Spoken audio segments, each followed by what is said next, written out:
Price the lord. Hallelujah, hallelujah.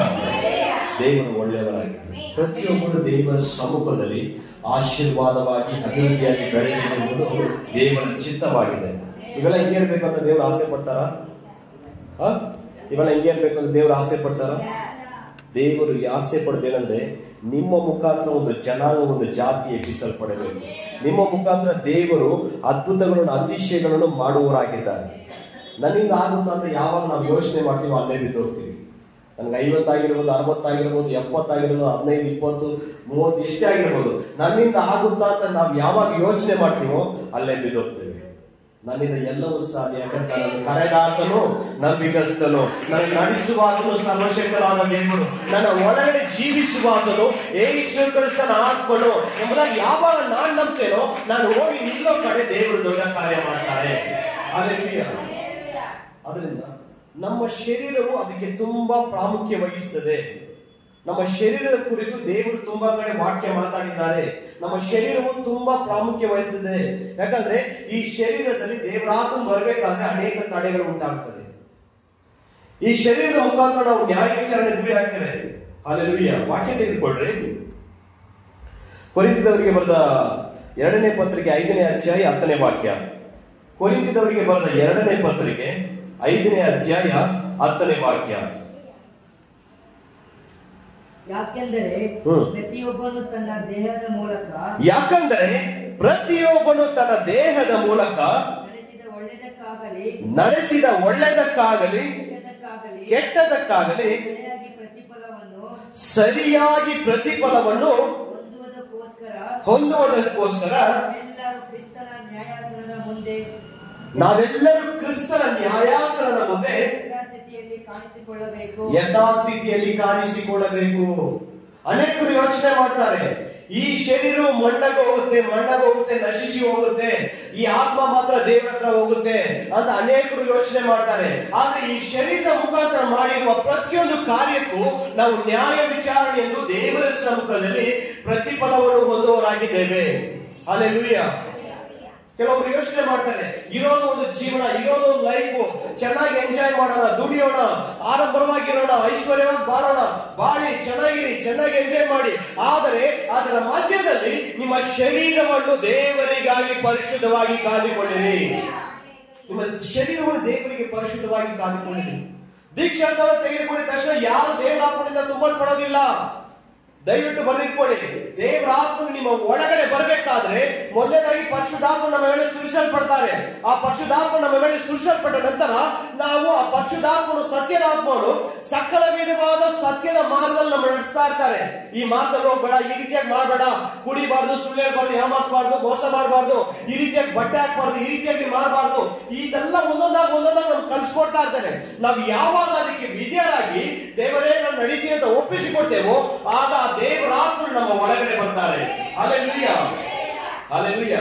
ಆ ದೇವರ ಆತ್ಮ ನಮ್ಮ ಒಳಗಡೆ ಬರುವಾಗ ಅಲ್ಲಿ ಅದ್ಭುತ ಅತಿಶಯಗಳು. ಮೊಣಕಾಲಾಕಿ ಪ್ರಾರ್ಥನೆ ಮಾಡುವಾಗ ದೆವ್ವಗಳು ಓಡುತ್ತೆ. ಮೊಣಕಾಲಾಕಿ ಪ್ರಾರ್ಥನೆ ಮಾಡುವಾಗ ಅವ್ರ ಮನೆಯಲ್ಲಿ ಬಿಡುಗಡೆ ಉಂಟಾಗುತ್ತೆ.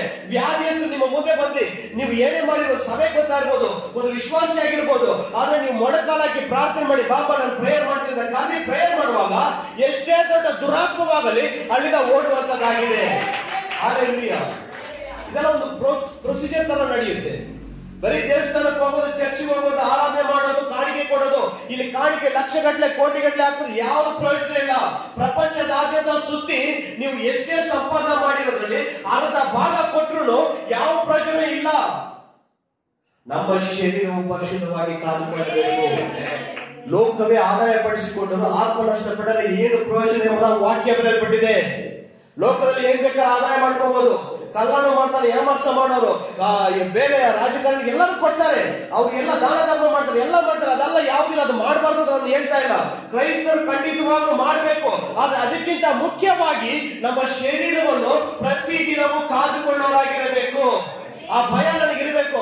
ಒಂದು ದಿನ ಬರುತ್ತೆ, ದೇವರು ತನ್ನ ದೂತರ ಸಮೇತ ಆತನು ಬರುವಾಗ ನನ್ನನ್ನು ನ್ಯಾಯ ವಿಚಾರಿಸ್ತಾನೆ, ನನ್ನನ್ನು ಕೇಳ್ತಾನೆ, ನನ್ನ ಶರೀರದಲ್ಲಿ ಯಾವ್ಯಾವ್ದು ಏನೇನು ಮಾಡಿದ್ದೀನೋ ಅದಕ್ಕೆ ನಾನು ಉತ್ತರ ಕೊಡಬೇಕಾಗಿದೆ ಎಂಬುದಾಗಿ ನಾನು ಭಯವುಳ್ಳವನಾಗಿರಬೇಕು. ಹಲ್ಲೆಲೂಯಾ. ಆದುದರಿಂದ ಶರೀರವನ್ನು ಬಹು ಜಾಗರೂಕದಿಂದ ಕಾದುಕೊಳ್ಳಬೇಕು. ಏಕೆ ಶರೀರವನ್ನು ಕಾದುಕೊಳ್ಬೇಕು ಅಂತ? ದೇವರ ಆತ್ಮನು ನಮ್ಮ ಒಳಗಡೆ ಬರಬೇಕು. ಆದಾಮನ ಹವ್ವಳು ಕಳೆದುಕೊಂಡರು ಗೊತ್ತಾ? ದೇವರು ಆದಾಮನ ಹವ್ವಳನ್ನು ಸೃಷ್ಟಿ ಮಾಡಿದಾಗ ಜೀವ ಶ್ವಾಸವನ್ನು ಊದಿದ್ರು. ಆಗ ದೇವರು ಹೇಳಿದ್ರು, ಆ ಒಳ್ಳೆಯದನ್ನು ಕೆಟ್ಟದನ್ನು ಅರಿವನ್ನು ಹುಟ್ಟಿಸುವ ಹಣ್ಣನ್ನು ತಿಂದ ಮಾತ್ರದಲ್ಲೇ ನೀನು ಸತ್ತು ಹೋಗುವೆ ಅಂತ ಹೇಳಿದ್ರು. ಹೇಳಿಲ್ವಾ? ಸತ್ತು ಹೋಗಿವೆ ಅಂತ ಹೇಳಿದ್ರು.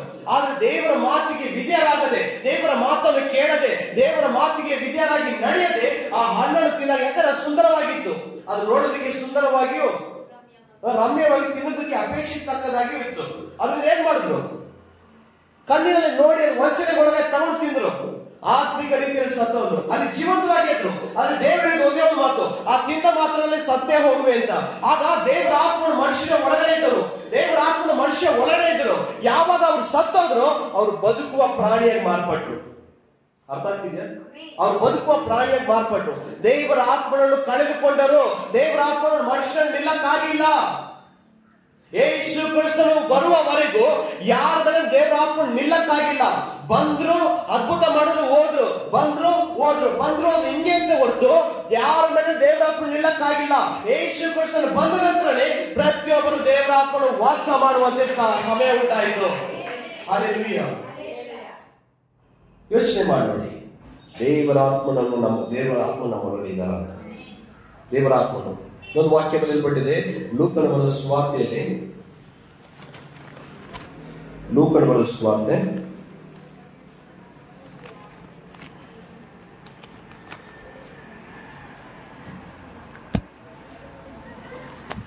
ಇದು ನಿಮ್ಗೆ ಕ್ಲೀನ್ ಆಗಿ ಅರ್ಥ ಆಗುತ್ತೆ, ಅದಕ್ಕೆ ನಾನು ತಗೊಂತೇನೆ. ಲೂಕನ ಬರೆದ ಸುವಾರ್ತೆ 9ನೇ ಅಧ್ಯಾಯ 60ನೇ ವಾಕ್ಯ. 59-61 ಗೊತ್ತಾಗುತ್ತೆ. ಆತನು ಮತ್ತೊಬ್ಬನಿಗೆ ನನ್ನನ್ನು ಹಿಂಬಾಲಿಸು ಎಂದು ಹೇಳಲು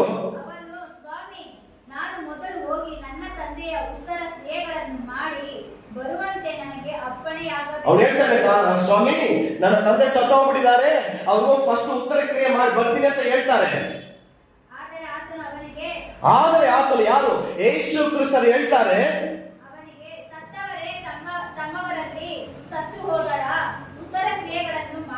ಸತ್ತವರೇ ತಮ್ಮಲ್ಲಿ ಸತ್ತು ಹೋದವರ ಉತ್ತರ ಕ್ರಿಯೆ ಮಾಡಲಿ, ನೀನಂತೂ ಹೋಗಿ ದೇವರ ರಾಜ್ಯವನ್ನು ಪ್ರಸಿದ್ಧಿಪಡಿಸು. ಹಲ್ಲೆಲೂಯಾ. ಅರ್ಥ ಆಗ್ತಿದೆಯಾ ಇವಾಗ? ಹಾಗಾದ್ರೆ ಯೇಸು ಕ್ರಿಸ್ತನು ಬಂದಾಗಲೂ ಅಲ್ಲಿ ಹೇಳ್ತಾ ಇದ್ದಾರೆ, ಎಲ್ಲ ಸತ್ತವರೇ ಸತ್ತು ಹೋದವರನ್ನು ಉತ್ತರ ಕ್ರಿಯೆ ಮಾಡಲಿ. ಹಾಗಾದ್ರೆ ಯಾರು ದೇವರ ಆತ್ಮನಿಂದ ನಡೆಸಲ್ಪಡ್ತಾರೋ, ಯಾರಲ್ಲಿ ದೇವರ ಆತ್ಮ ಇದ್ದಾರೋ ಅವರೇ ಬದುಕುವವರಾಗಿದ್ದಾರೆ. ಅರ್ಥ ಆಗ್ತಿದ್ಯಾ? ಆದಾಮನ ಕಾಲದಲ್ಲಿ ಆ ಆತ್ಮ ಕಳೆದೋಯ್ತು. ದಯವಿಟ್ಟು ಕ್ಲೀನಾಗಿ ಅರ್ಥ ಮಾಡ್ಕೊಳ್ಳಿ. ಆದಾಮನ ಕಾಲದಲ್ಲಿ ಕಳೆದೋಯ್ತು. ಯೇಸು ಕ್ರಿಸ್ತನು ಬಂದಾಗ ಅದೇ ಹೇಳ್ತಾ ಇರೋದು, ಅಲ್ಲಿ ಸ್ಪಷ್ಟಪಡಿಸ್ತಾ ಇರೋದು, ಸತ್ತವರೇ ಸತ್ತವರಲ್ಲಿ ಉತ್ತರ ಕ್ರಿಯೆ ಮಾಡಲಿ. ಆಲ್ರೆಡಿ ಸತ್ತೋಗಿದ್ದಾರೆ. ಈ ಶ್ವಾಸ ಹೋಗಿದೆ, ಜೀವ ಆಲ್ರೆಡಿ ಆದಾಮನ ಕಾಲದಲ್ಲಿ ಕಳೆದೋಯ್ತು, ಶ್ವಾಸ ಹೋಗಿದೆ. ಇನ್ನು ಎಲ್ಲರೂ ಬದುಕಿರುವ ಸತ್ತವರೇ, ಆತ್ಮಿಕ ರೀತಿಯಲ್ಲಿ ಸತ್ತವರೇ. ಯಾವಾಗ ನಾವು ಬದುಕೋರಾಗಿದ್ದೇವೆ ಗೊತ್ತಾ? ಆ ದೇವರ ಆತ್ಮ ನಮ್ಮ ಒಳಗಡೆ ಬಂದಾಗಲೇ ನಾವು ಬದುಕೋರಾಗಿದ್ದೇವೆ. ಪ್ರತಿದಿನವೂ ನಮ್ಮನ್ನು ಪರಿಶೋಧಿಸಿಕೊಳ್ಳಬೇಕು. ಪ್ರತಿದಿನವೂ ದೇವರ ಸಮ್ಮುಖದಲ್ಲಿ ಒಪ್ಪಿಸಿಕೊಡಬೇಕು. ದೇವರೇ ನೀನು ಆತ್ಮದಿಂದ ತುಂಬಿಸಲ್ಪಡು. ಪ್ರತಿದಿನವೂ ನಾನು ಮಾತಾಡುವಾಗಲೂ, ಯೋಚಿಸುವಾಗಲೂ, ನಡೆಯುವಾಗಲೂ, ಎಲ್ಲ ಕಾರ್ಯದಲ್ಲಿಯೂ ದೇವರ ಪಾದವನ್ನು ಗಟ್ಟಿಯಾಗಿ ಹಿಡಿದುಕೊಳ್ಳಬೇಕು. ಸತ್ಯವನ್ನು ತಿಳಿದುಕೊಳ್ಳಿ, ಸತ್ಯವನ್ನು ನಿಮ್ಮನ್ನು ಬಿಡುಗಡೆ ಮಾಡುದು. ಬೈಬಲ್ನಲ್ಲಿ ಸತ್ಯವನ್ನು ಹುಡುಕ್ರಿ. ಯಾಕಂದ್ರೆ ಬೈಬಲ್ ಕ್ಲೀನ್ ಆಗಿ ಬರ್ದಿದೆ. ಬೈಬಲ್ ಅಂದ್ರೆ ಬೇಸಿಕ್ಸ್ ಇನ್ಸ್ಟ್ರಕ್ಷನ್ ಬಿಫೋರ್ ಲಿವಿಂಗ್ ಅಂತ.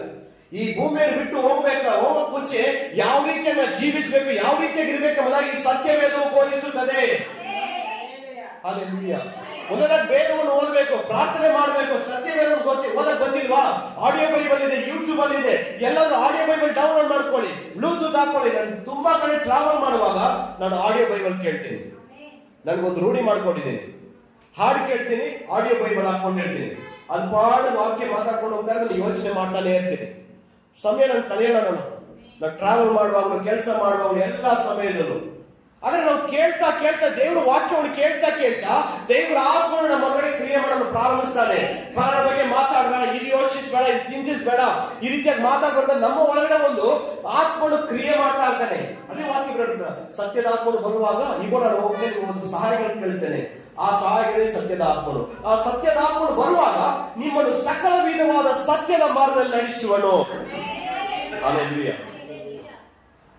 ಆದರೆ ಅದ್ಭುತ ಅತಿಶಯಗಳು ನಮ್ಮಿಂದ ಆಗ್ತಾ ಇದೆಯಾ?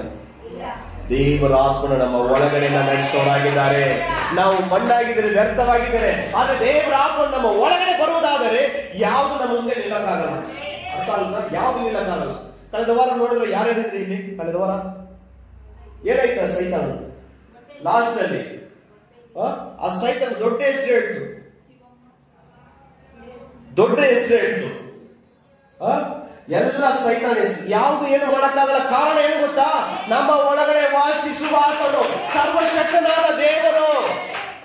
ಆತನ ಮುಂದೆ ಎಲ್ಲವೂ ಮೊಣಕಾಲಾಗುತ್ತೆ, ಆತನ ಮುಂದೆ ಎಲ್ಲವೂ ಅಡ್ಡ ಬೀಳುತ್ತೆ. ಆತನೇ ಸಕಲ ಸೃಷ್ಟಿಗೆ. ನಾನು ಅದೇ ಹೇಳ್ತಾ ಇರೋದು, ನನ್ನಿಂದ ಮಾತ್ರ ಅಲ್ಲ ಪ್ರಿಯರೇ, ಪ್ರತಿಯೊಬ್ಬ ಚಿಕ್ಕ ಮಗುವಿನಿಂದ ವಾಕ್ಯ ಬರೆದ್ಬಿಟ್ಟಿದೆ, ಚಿಕ್ಕವರಿಂದ ದೊಡ್ಡವರೆಗೂ ನನ್ನ ಆತ್ಮವನ್ನು ಸುರಿಸುವೇನಂತ. ಚಿಕ್ಕವರಿಂದ ದೊಡ್ಡವರೆಗೂ ಎಲ್ಲಾ ಕಾರ್ಯವೂ ನಡೆಯುತ್ತೆ. ಅದು ಮನುಷ್ಯನು ಲೋಕದ ರೀತಿಯಲ್ಲಿ ಕಟ್ಟಲ್ಪಟ್ಟವನಾಗಿದ್ದಾನೆ. ಸಾಲ, ಮನೆ, ಅದು, ಊಟ, ಮಕ್ಕಳು, ಇವರು ದುಡಿಬೇಕು, ಅದು ಮಾಡ್ಬೇಕು, ಇದು ಮಾಡ್ಬೇಕು, ಸಂಪಾದನೆ ಮಾಡ್ಬೇಕು, ಇದೇ ಮೈಂಡ್ ಅಲ್ಲಿ ಓಡ್ತಾನೆ ಹೊರತು ನಾನು ದೇವರಿಗಾಗಿ ಓಡಬೇಕು, ದೇವರಿಗಾಗಿ ಬಾಳ್ಬೇಕು, ನನ್ನನ್ನು ಪರಿಶುದ್ಧವಾಗಿ ಕಾದುಕೊಳ್ಬೇಕು ಅಂತ ಯಾವತ್ತೂ ಯೋಚನೆ ಮಾಡಿಲ್ಲ. ಈ ದಿನವೂ ನಾವು ಈ ತಿಂಗಳು ಆಲ್ರೆಡಿ 2025 ಜನವರಿ ತಿಂಗಳಲ್ಲಿ ಇದ್ದೀವಿ. ಈ ತಿಂಗಳು ಈ ದಿನದಲ್ಲಿ ಒಂದು ತೀರ್ಮಾನ ಮಾಡ್ಕೋಬೇಕು. ದೇವರ ಆತ್ಮನಿಂದ ನಾವು ತುಂಬಲ್ಪಡಬೇಕು. ಹಲ್ಲೆಲೂಯಾ.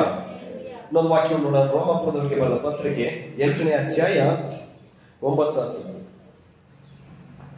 ನೀವಾದರೂ ನಿಮ್ಮಲ್ಲಿ ದೇವರ ಆತ್ಮ ವಾಸವಾಗಿರುವುದಾದರೆ ಶರೀರ ಭಾವದಿನರಲ್ಲ. ನೀವಾದರೂ ನಿಮ್ಮಲ್ಲಿ ದೇವರ ಆತ್ಮನು ವಾಸವಾಗಿರುವುದಾದರೆ ಶರೀರ ಭಾವಾಧೀನರಲ್ಲ, ದೇವರ ಆತ್ಮನಿಗೆ ಅಧೀನರಾಗಿದ್ದೀರಿ.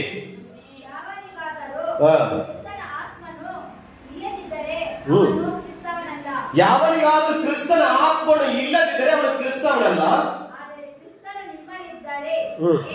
ಪಾಪದ ದೆಸೆಯಿಂದ ಸತ್ತದಾಗಿದ್ದರು, ಆತ್ಮವು ನೀತಿಯ ದೆಸೆಯಿಂದ ಜೀವ ಸ್ವರೂಪರಾಗಿದ್ದಾರೆ. ತಿಳ್ಕೊಳ್ಳಿ, ಕ್ರಿಸ್ತನ ಆತ್ಮನು ನಮ್ಮ ಒಳಗಿರುವುದಾದರೆ ಪಾಪದ ಪಾಳಿಗೆ ಸತ್ತವರಾಗಿರ್ತೇವೆ. ಹಲ್ಲೆಲೂಯಾ. ಕ್ರಿಸ್ತನ ಆತ್ಮವು ನಮ್ಮ ಒಳಗಿರುವುದಾದರೆ ಪಾಪದ ಪಾಳಿಗೆ ಸತ್ತವರಾಗಿರ್ತೇವೆ. ನಮ್ಮನ್ನ ಪರಿಶೋಧಿಸುವ ಒಂದು ಸಮಯ ಆಗಿದೆ. ದೇವರ ಆತ್ಮ ನಮ್ಮಲ್ಲಿ ಇದ್ದಾರೆ, ದೇವರ ಆತ್ಮ ನಮ್ಮಲ್ಲಿ ವಾಸಿಸುವವರಾಗಿದೆ. ಅದಕ್ಕೆ ಜಾಗ ಕೊಡಬೇಕಾಗಿದೆ. ನೋಡಿ, ಕೆಲವೊಂದು ಗುಡಿಗಳಲ್ಲಿ, ಕೆಲವೊಂದು ಪವಿತ್ರ ಸ್ಥಳದಲ್ಲಿ ಒಳಗಡೆ ಯಾರನ್ನು ಬಿಡೋದಿಲ್ಲ. ಆ ಕಾಲದಲ್ಲಿ, ಆ ಮೋಶೆಯ ಕಾಲದಲ್ಲಿ ಕಟ್ಟಲ್ಪಟ್ಟ ದೇವಾಲಯದಲ್ಲಿ 3 ಪ್ರಕಾರಗಳಿತ್ತು. ಆ 3 ಪ್ರಕಾರದಲ್ಲಿ ಯಾರ್ಯಾರು ಹೋಗ್ಬೇಕು ಅವ್ರು ಮಾತ್ರ ಹೋಗ್ತಾ ಇದ್ರು. ಆ ಮಹಾಪರಿಶುದ್ಧ ಸ್ಥಳದಲ್ಲಿ ಯಾರು ಹೋಗಕ್ಕಾಗ್ತಿಲ್ಲ. ಆದ್ರೆ ಈ ಮಹಾಪರಿಶುದ್ಧದ ಸ್ಥಳದಲ್ಲಿ ಎಲ್ಲರೂ ಬಂದು ಕುಳಿತು ದೇವರನ್ನು ಆರಾಧನೆ ಮಾಡಲು, ಗಣಪಡಲು ದೇವರು ದೊಡ್ಡ ಕಾರ್ಯವನ್ನು ಮಾಡಿದ್ದಾರೆ. ಹಾಗಾದ್ರೆ ನಮ್ಮನ್ನು ನಾವು ಪರಿಶೋಧಿಸಿಕೊಳ್ಳಬೇಕು. ನಾವು ದೇವರ ಸನ್ನಿಧಾನಕ್ಕೆ ಬರುವಾಗ ಅನೇಕ ಸಮಯ ಪ್ರಿಪೇರ್ ಆಗಿ ಬರಬೇಕು. ನಾವು 3 ದಿನ ಅಲ್ಲ, ಈ ವಾರದ ವಾಕ್ಯ ಕೇಳ್ಬಿಟ್ಟು ಹೋದ್ರೆ ಸೋಮವಾರದಿಂದ ಶನಿವಾರವರೆಗೂ, ನೆಕ್ಸ್ಟ್ ಭಾನುವಾರ ಬರೋವರೆಗೂ ನಾನು ಪ್ರತಿದಿನವೂ ನನ್ನನ್ನು ಪರಿಶೋಧಿಸಿಕೊಂಡು ದೇವರ ಕಡೆಗೆ ಒಪ್ಪಿಸಿಕೊಳ್ಳುವವರಾಗಿರಬೇಕು. ಯಾವಾಗ ದೇವರ ದಾರಿಯಲ್ಲಿ ನಡೆಯಕ್ಕೆ ನಾವು ಪ್ರಯತ್ನ ಮಾಡ್ತೀರೋ ಅಲ್ಲಿ ಸೈತಾನ ಕಾಯ್ತಾ ಇರ್ತಾನೆ, ಯಾವ್ದಾದ್ರು ಮುಖಾಂತರ ಕಾಯ್ತಾ ಇರ್ತಾನೆ. ಯಾಕಂದ್ರೆ ಕಲ್ಲನ್ನು ಏನ್ ಮಾಡ್ತಾನೆ ಹೇಳಿ? ಕಲ್ಲನ್ನು ಏನು ಬರ್ತಾನೆ? ಕಲ್ಲನ್ನು ಕದ್ದುಕೊಳ್ಳುವುದಕ್ಕೂ, ಕೊಯ್ಯುವುದಕ್ಕೂ, ಹಾಳು ಮಾಡುವುದಕ್ಕೂ ಬರ್ತಾನೆ ಹೊರತು ಮತ್ತೆ ಯಾವುದಕ್ಕೂ ಬರೋದಿಲ್ಲ. ಹಲ್ಲೆಲೂಯಾ. ನಿಮಗೆ ಕೊಡಲ್ಪಟ್ಟ ರಕ್ಷಣೆ ಕದ್ದುಕೊಳ್ತಾನೆ, ನಿಮ್ಮ ನಂಬಿಕೆಯನ್ನು ಹಾಳು ಮಾಡ್ತಾನೆ, ನಿಮ್ಮನ್ನು ದೇವರಿಂದ ದೂರ ಮಾಡೋಣಾಗಿದೆ. ಆದ್ರಿಂದ ದೇವರ ಸಮ್ಮುಖದಲ್ಲಿ ನಮ್ಮನ್ನು ನಾವು ಕಾದುಕೊಳ್ಳಬೇಕು. ದೇವರ ಆತ್ಮ ನಮ್ಮಲ್ಲಿ ವಾಸ ಮಾಡ್ತಿದ್ದಾರೆ. ಇನ್ನೊಂದು ವಾಕ್ಯ ನೋಡಿ, ಇನ್ನೊಂದು ವಾಕ್ಯ ತೆಗೆದುಕೊಳ್ಳಿ. ಕೊರಿಂಥದವರಿಗೆ ಬರೆದ ಮೊದಲನೇ ಪತ್ರಿಕೆ 3ನೇ ಅಧ್ಯಾಯ 16-17. ನೀವು ದೇವರ ಆಲಯವಾಗಿದ್ದೀರೆಂದು, ದೇವರ ಆತ್ಮ ನಿಮ್ಮಲ್ಲಿ ವಾಸ ಮಾಡುತ್ತೀರೆಂದು ನಿಮಗೆ ಗೊತ್ತಿಲ್ಲವೋ? ಸಾಕು. ನೀವು ದೇವರ ಆಲಯವಾಗಿದ್ದೀರೆಂದು, ದೇವರ ಆತ್ಮ ನಿಮ್ಮಲ್ಲಿ ವಾಸ ಮಾಡುತ್ತಾರೆಂದು ನಿಮಗೆ ಗೊತ್ತಿಲ್ಲವೋ? ಹಲ್ಲೆಲೂಯಾ. ಆದರೆ ದೇವರ ಆಲಯ ಯಾರಾಗಿದ್ದೇವೆ? ನಮ್ಮ ಶರೀರವಾಗಿದೆ. ಆದರೆ ಈ ಶರೀರವು ಪರಿಶುದ್ಧವಾಗಿದ್ದಾಗ, ಆ ಪರಿಶುದ್ಧವಾಗಿರುವಾಗ ದೇವರ ಒಳಗಡೆ ಬಂದು ಆತನು ವಾಸಿಸುವವರಾಗಿದ್ದಾರೆ, ಆತನು ನಮ್ಮನ್ನು ನಡೆಸುವವರಾಗಿದ್ದಾರೆ. ಹಾಗೆ 17ನೇ ವಾಕ್ಯ ಓದಿ. ಯಾವನಾದರೂ ದೇವರ ಆಲಯವನ್ನು ಕೆಡಿಸಿದರೆ ದೇವರು ಅವನನ್ನು ಕೆಡಿಸುವನು. ಏಕೆಂದರೆ ದೇವರ ಆಲಯವು ಪವಿತ್ರವಾದದ್ದು, ಆ ಆಲಯವು ನೀವೇ. ಯಾರಪ್ಪ? ಆ ಆಲಯವು ನಾನೇ. ದೇವರ ಆಲಯವು ಪವಿತ್ರವಾದದ್ದು, ಆಲಯವು. ಕೆಲವೊಂದು ಸಮಯ ಇದು ದೇವರ ಭಕ್ತಿ ತೆಗೆದುಕೊಳ್ಳುವಾಗ ಹೇಳ್ತೀವಿ ನೋಡ, ನಿಮ್ಮನ್ನು ನೀವು ಪರಿಶೋಧಿಸಿಕೊಳ್ಳಿರಿ. ಯಾರು ಅಪವಿತ್ರವಾಗಿ ಇದನ್ನು ತಿಂತಾರೋ ಅವರಲ್ಲಿ ಕೆಲವರು ನಿದ್ರೆ ಹೋಗುತ್ತಾರೆ, ಕೆಲವೊಬ್ಬರಿಗೆ ರೋಗ ಬರುತ್ತೆ ಅಂತ ವಾಕ್ಯ ಇದೆ. ಕರೆಕ್ಟ್ ತಾನೆ? ಆದ್ರೆ ಅಪವಿತ್ರವಾಗಿ ನಾನು ದೇವರ ಶ್ರಮದಲ್ಲಿ ಬರುವುದಾದರೆ, ಅಪವಿತ್ರವಾಗಿ ದೇವರ ಪಂಕ್ತಿಯಲ್ಲಿ ಪಾಲ ಮಾಡುವುದಾದರೆ ಅಲ್ಲಿ ದೊಡ್ಡ ಕಾರ್ಯ ನಡೆಯುತ್ತೆ. ನಾನು ಭಯ ಹುಟ್ಟಿಸ್ತಲ್ಲ ನಿಮಗೆ, ಭಯ ಹುಟ್ಟಿಸ. ದೇವರು ಪ್ರೀತಿಸುವವನು, ಕನಿಕರ ಉಳ್ಳವನು. ನಾವು ಇನ್ನು ಕ್ರಿಸ್ತನಲ್ಲಿ ಮಕ್ಕಳಾಗಿದ್ದರೆ, ದೇವರೇ ನಾನು ಒಂದು ಚಿಕ್ಕ ಒಂದು ಮಗುವಾಗಿ ವಾಕ್ಯ ನನಗೆ ಗೊತ್ತಿಲ್ಲ, ನನಗೆ ಅಷ್ಟು ಜ್ಞಾನ ಇಲ್ಲ, ಪರಿಶುದ್ಧಾತ್ಮನ ಬಗ್ಗೆ ನನಗೆ ತಿಳಿದಿಲ್ಲ, ನನ್ನ ಕೈಯಲ್ಲಿ ನಡೆಸು, ನಾನು ಒಪ್ಪಿಸಿಕೊಡ್ತೇನೆ, ನೀವು ಕೈ ಕೊಟ್ಟು ನೋಡಿ. ದೇವರು, ನೀವು 10 ವರ್ಷದ ಕ್ರೈಸ್ತರಾಗಿರ್ಬೋದು, ಆದ್ರೆ ಇವಾಗಿಂದ ಬೇರೆ ರೀತಿಯಲ್ಲಿ ದೇವರು ಮಾರ್ಪಡಿಸೋರಾಗಿದ್ದಾರೆ. ನಾನು ಭಯ ಹುಟ್ಟಿಸೋಕೆ ಹೇಳ್ತಾ ಇಲ್ಲ, ನಾನು ನಿಮಗೆ ಮಾನಸಾಂತರ ಹೊಂದಬೇಕಂತ ನಾನು ಹೇಳ್ತಾ ಇದ್ದೀನಿ. ಮಾನಸಾಂತರ ಹೊಂದಬೇಕು, ನಾವು ಬದಲಾಯಿಸಿಕೊಳ್ಬೇಕು. ನಿಮ್ಮ ಮುಖಾಂತರ ದೊಡ್ಡ ಸಂತತಿ, ದೊಡ್ಡ ಒಂದು ಕಾರ್ಯ ದೇವರು ಮಾಡೋದಾಗಿದ್ದಾರೆ, ಖಂಡಿತವಾಗ್ಲೂ ಮಾಡೋದಾಗಿದ್ದಾರೆ. ಯಾಕಂದ್ರೆ ನಾವು ದೇವರ ಆಲಯವಾಗಿದ್ದೇವೆ. ಇನ್ನೊಂದು ಕೊರಿಂಥದವರಿಗೆ ಬರೆದ ಮೊದಲನೇ ಪತ್ರಿಕೆ 6ನೇ ಅಧ್ಯಾಯ 19 ಇರ್ಬೋದು, ಅದು ಓದಿ. ದೇವರಿಂದ ದೊರಕಿ ನಿಮ್ಮ ಒಳಗೆ ನೆಲೆಗೊಂಡಿರುವ ಪವಿತ್ರಾತ್ಮನಿಗೆ ನಿಮ್ಮ ದೇಹವು ಗರ್ಭಗುಡಿಯಾಗಿದೆ ಎಂಬುದು ನಿಮಗೆ ತಿಳಿದಿಲ್ಲವೋ? ದೇವರಿಂದ ದೊರಕಿ ನಿಮ್ಮೊಳಗೆ ನೆಲೆಗೊಂಡಿರುವ ಪರಿಶುದ್ಧ ಪವಿತ್ರಾತ್ಮನಿಗೆ ನಿಮ್ಮ ದೇಹವು ಗರ್ಭಗುಡಿಯಾಗಿದೆ ಎಂಬುದು ನಿಮಗೆ ತಿಳಿಯವೋ?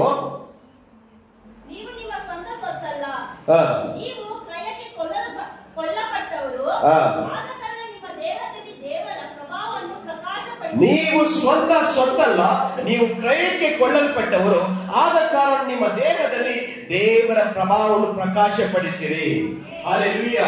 ಹಾಗಾದ್ರೆ ದೇವರು ಯೇಸು ಕ್ರಿಸ್ತನ ಬಂದು ತನ್ನ ರಕ್ತವನ್ನು ಚೆಲ್ಲಿ ನಿಮ್ಮನ್ನು ನನ್ನನ್ನು ಕ್ರಯಕ್ಕೆ ಕೊಂಡುಕೊಂಡು ಅವರ ಆತ್ಮವನ್ನು ನಮ್ಮಲ್ಲಿ ವಾಸ ಮಾಡುವಂತೆ ದೇವರು ಕ್ರಯಕ್ಕೆ ಕೊಂಡುಕೊಂಡಿದ್ದಾರೆ. ಹಲ್ಲೆಲೂಯಾ. ನಾವು ವಾಸಿಸುವಾಗ ಆತನ ಪ್ರಭಾವವನ್ನು ಆತನ ಒಂದು ಬೆಳಕಾಗಿ, ಆತನ ಒಂದು ಬೆಳಕನ್ನು ನಾವು ಪ್ರಕಟಿಸುವವರಾಗಿ, ಆತನ ಪ್ರಭಾವವನ್ನು ಪ್ರಕಟಿಸುವವರಾಗಿ ಜೀವಿಸುವವರಾಗಿರಬೇಕು.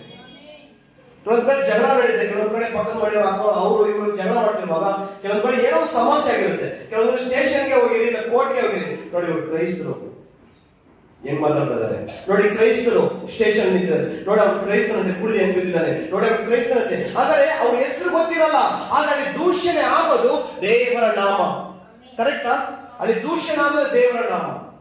ನಮ್ಮ ನಡೆಯಿಂದಾಗಲಿ ನುಡಿಯಿಂದಾಗಲಿ ಎಲ್ಲಾ ಕಾರ್ಯದಲ್ಲೂ ದೇವರನ್ನು ಮಹಿಮೆ ಪಡಿಸೋರಾಗಿರಬೇಕು. ಇವತ್ತು ಬದುಕಿದ್ದೀನಿ, ನಾಳೆ ಇರ್ತೀನೋ ಇಲ್ವೋ ನನಗೆ ಗೊತ್ತಿಲ್ಲ, ಯಾರಿಗೂ ಯಾವ ಒಂದು ಗ್ಯಾರಂಟಿನೂ ಕೊಡಕ್ಕಾಗಲ್ಲ. ಆದ್ರೆ ರಾತ್ರಿ ಸಮಯದಲ್ಲಿ ಯಾವ ಟೈಮಲ್ಲಿ ಏನಾಗುತ್ತೆ ಗೊತ್ತಿಲ್ಲ.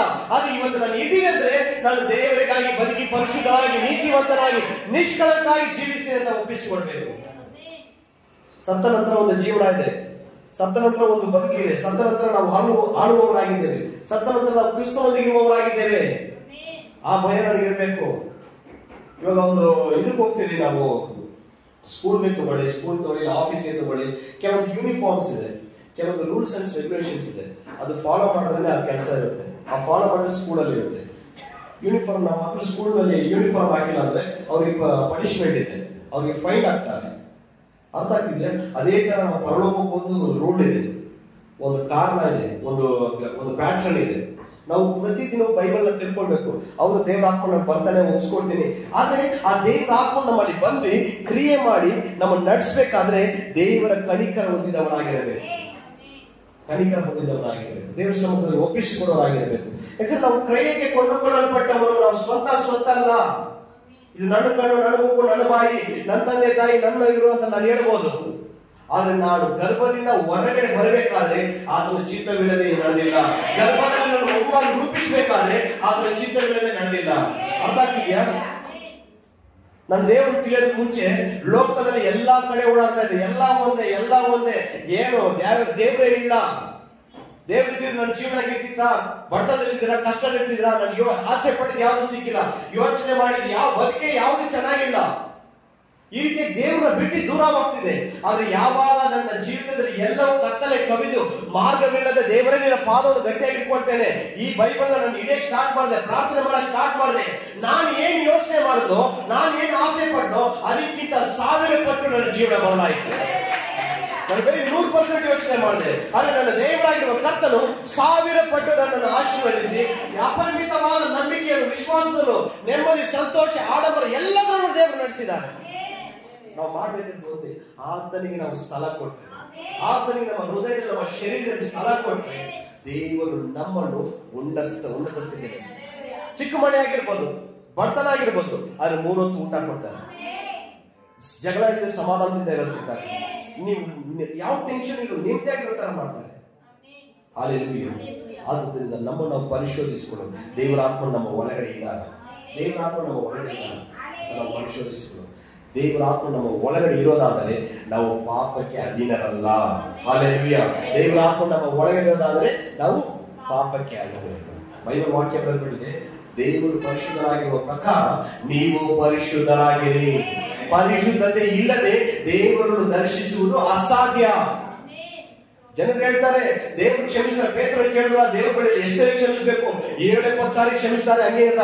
ಆ ಒಂದು ಮೈಂಡ್ ಸೆಟ್ ನಮ್ಗೆ ಬಂದಾಗಲೇ ನಾವು ಪಾಪ ಮಾಡಕ್ಕೆ ಪ್ರೇರಣೆ ಆಗ್ತಾ ಇರುತ್ತೆ. ದೇವ್ರು ಕ್ಷಮಿಸ್ತಾರೆ ಅಂತ.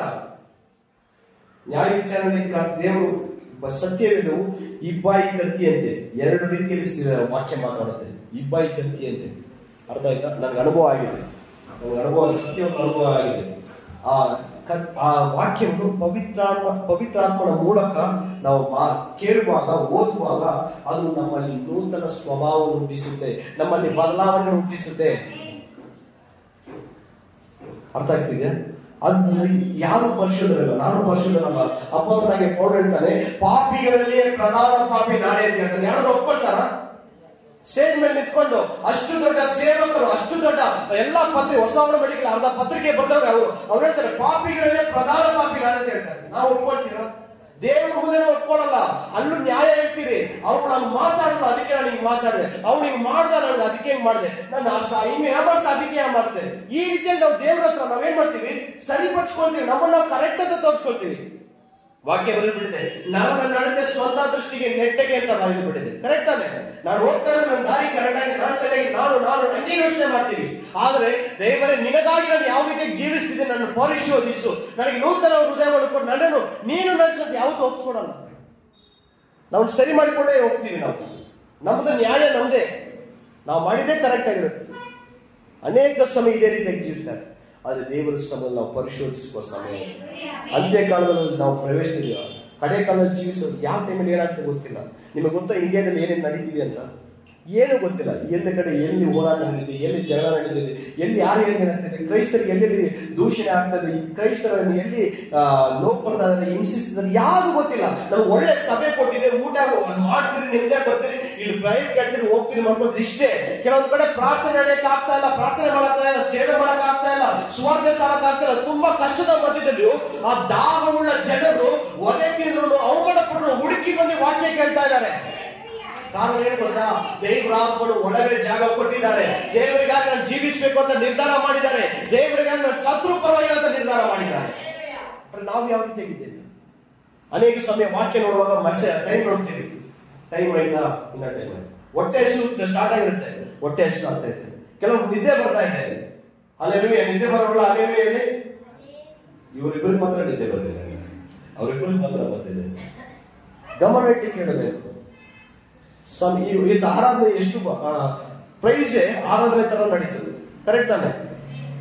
ಪ್ರೈಸ್ ಆರಾಧನೆ ತರ ನಡೀತು. ಪ್ರೈಸು ಆರಾಧನೆ 2 ಒಂದೇ ಆಗಿತ್ತು ಇವತ್ತು. ಕರೆಕ್ಟಾ? ಕಾರಣ ಏನು ಗೊತ್ತಾ? ರಾತ್ರಿ 10 ಗಂಟೆಯಿಂದ 3 ಗಂಟೆವರೆಗೂ ಎಲ್ಲ ಮೊಣಕಾಲ ಹಾಕಿ ಪ್ರಾರ್ಥನೆ ಮಾಡಿದ್ರು. ಕಾರಣ ಅವ್ರಿಗೋಸ್ಕರ ಪ್ರಾರ್ಥನೆ ಮಾಡಿದ್ರು. ಬರುವ ಅಭಿಷೇಕದಿಂದ ತುಂಬಾ ಈ ಸಭೆಯಲ್ಲಿ ರಕ್ಷಣೆ ಆಗಬೇಕು, ಬಿಡುಗಡೆ ಆಗ್ಬೇಕು, ಅದ್ಭುತ ನಡೀಬೇಕು. ಸುತ್ತಲಿರುವ ಎಲ್ಲಾ ಪ್ರಾಂತ್ಯಗಳು, ಕತ್ತಲಲ್ಲಿ ವಾಸಿಸಿದ್ರು ಎಲ್ಲರಿಗೋಸ್ಕರ ರಾತ್ರಿ ಪ್ರಾರ್ಥನೆ ನಡೆಯುತ್ತೆ. ಶನಿವಾರ 10 ಗಂಟೆಯಿಂದ 1 ಗಂಟೆ 2 ಗಂಟೆವರೆಗೂ ಪ್ರಾರ್ಥನೆ ನಡೆಯುತ್ತೆ ಪ್ರತಿ ಶನಿವಾರ. ಹಲ್ಲೆಲೂಯಾ. ನಾವು ಯಾವಾಗ ದೇವರ ಕಡೆ ಹೋಗ್ತಿರೋ, ದೇವರ ಆತ್ಮನ ಕಡೆ ಹೋಗ್ತಿರೋ, ದೇವರ ಕ್ರಿಯೆ ಮಾಡಿ ಪ್ರಾರಂಭ ಮಾಡ್ತಾರೆ. ರೋಡಲ್ಲಿ ಹೋಗೋರು ಯಾರೇ ಆಗಲಿ, ಜೊತೆಗಿರೋರಾಗ್ಲಿ, ಅಣ್ಣ ತಮ್ಮ ಅಕ್ಕ ತಂಗಿರು ಇಲ್ಲ ಯಾರೇ ಆಗಲಿ, ನಾವೇನಾದ್ರು ನಾನು ನಿನ್ಗೆ ಮಾಡ್ತೀನಿ ನಾನು ಮಾಡ್ತೀನಿ ಹೋದ್ರೆ ಅವ್ರು ಏನ್ ಮಾಡ್ತಾರೆ? ನಮ್ಮ ಜೊತೆ ಪ್ರೀತಿಯಿಂದ ಇರ್ತಾರೆ, ನಮ್ಮ ಜೊತೆ ಏನ್ ಮಾಡ್ತಾರೆ. ನಾವು ದೂರ ಹೋಗ್ತೀವಿ, ನಾವು ದೂರ ಆಗ್ತಾರೆ. ಸ್ನೇಹ ಭಾವ ಇದ್ರೆ ಮಾತಾಡ್ತಾ ಇರ್ಬೇಕು, ಅವ್ರ ಜೊತೆ ಬೆರೀತಾ ಇರ್ಬೇಕು, ಅವ್ರ ಕಷ್ಟ ಸುಖದಲ್ಲಿ ಎಲ್ಲಾದ್ರೂ ಪಾಲ್ಗೊಳ್ಳ. ಅದೇ ರೀತಿಯಾಗಿ ಕ್ರಿಸ್ತನೊಂದಿಗೆ ಸ್ನೇಹಿತರಂತೆ ನಾವು ಸಮೀಪರಾಗ್ತಾ ಇರುವಾಗ, ಕ್ರಿಸ್ತನೊಂದಿಗೆ ಮಾತಾಡ್ತಾ ಇರುವಾಗ, ಮಾತಾಡೋದು ಹೆಂಗೆ? ವಾಕ್ಯನ ಧ್ಯಾನಿಸೋದು, ಹಾಡಿಡೋದು, ಇದೆಲ್ಲ ಮಾಡ್ತಿರುವಾಗ ದೇವರ ಆತ್ಮ ನಮ್ಮ ಮೇಲೆ ಸುರಿಸಿರ್ತಾರಲ್ಲ, ಅವನು ಒಳಗಡೆ ಬರ್ತಾರೆ. ಹಲ್ಲೆಲೂಯಾ. ನಮ್ಮಲ್ಲಿ ಎಲ್ಲ ಒಳಗಡೆ ಇರುವ ಎಲ್ಲ ಕಲ್ಮಶಗಳು ನೀಗುತ್ತೆ. ಒಂದು ವಾಕ್ಯ ತೆಗೆದುಕೊಳ್ರಿ, ರೋಮಪುರದಲ್ಲಿ ಬರೆದ ಪತ್ರಿಕೆ 12ನೇ ಅಧ್ಯಾಯ 1ನೇ ವಾಕ್ಯ.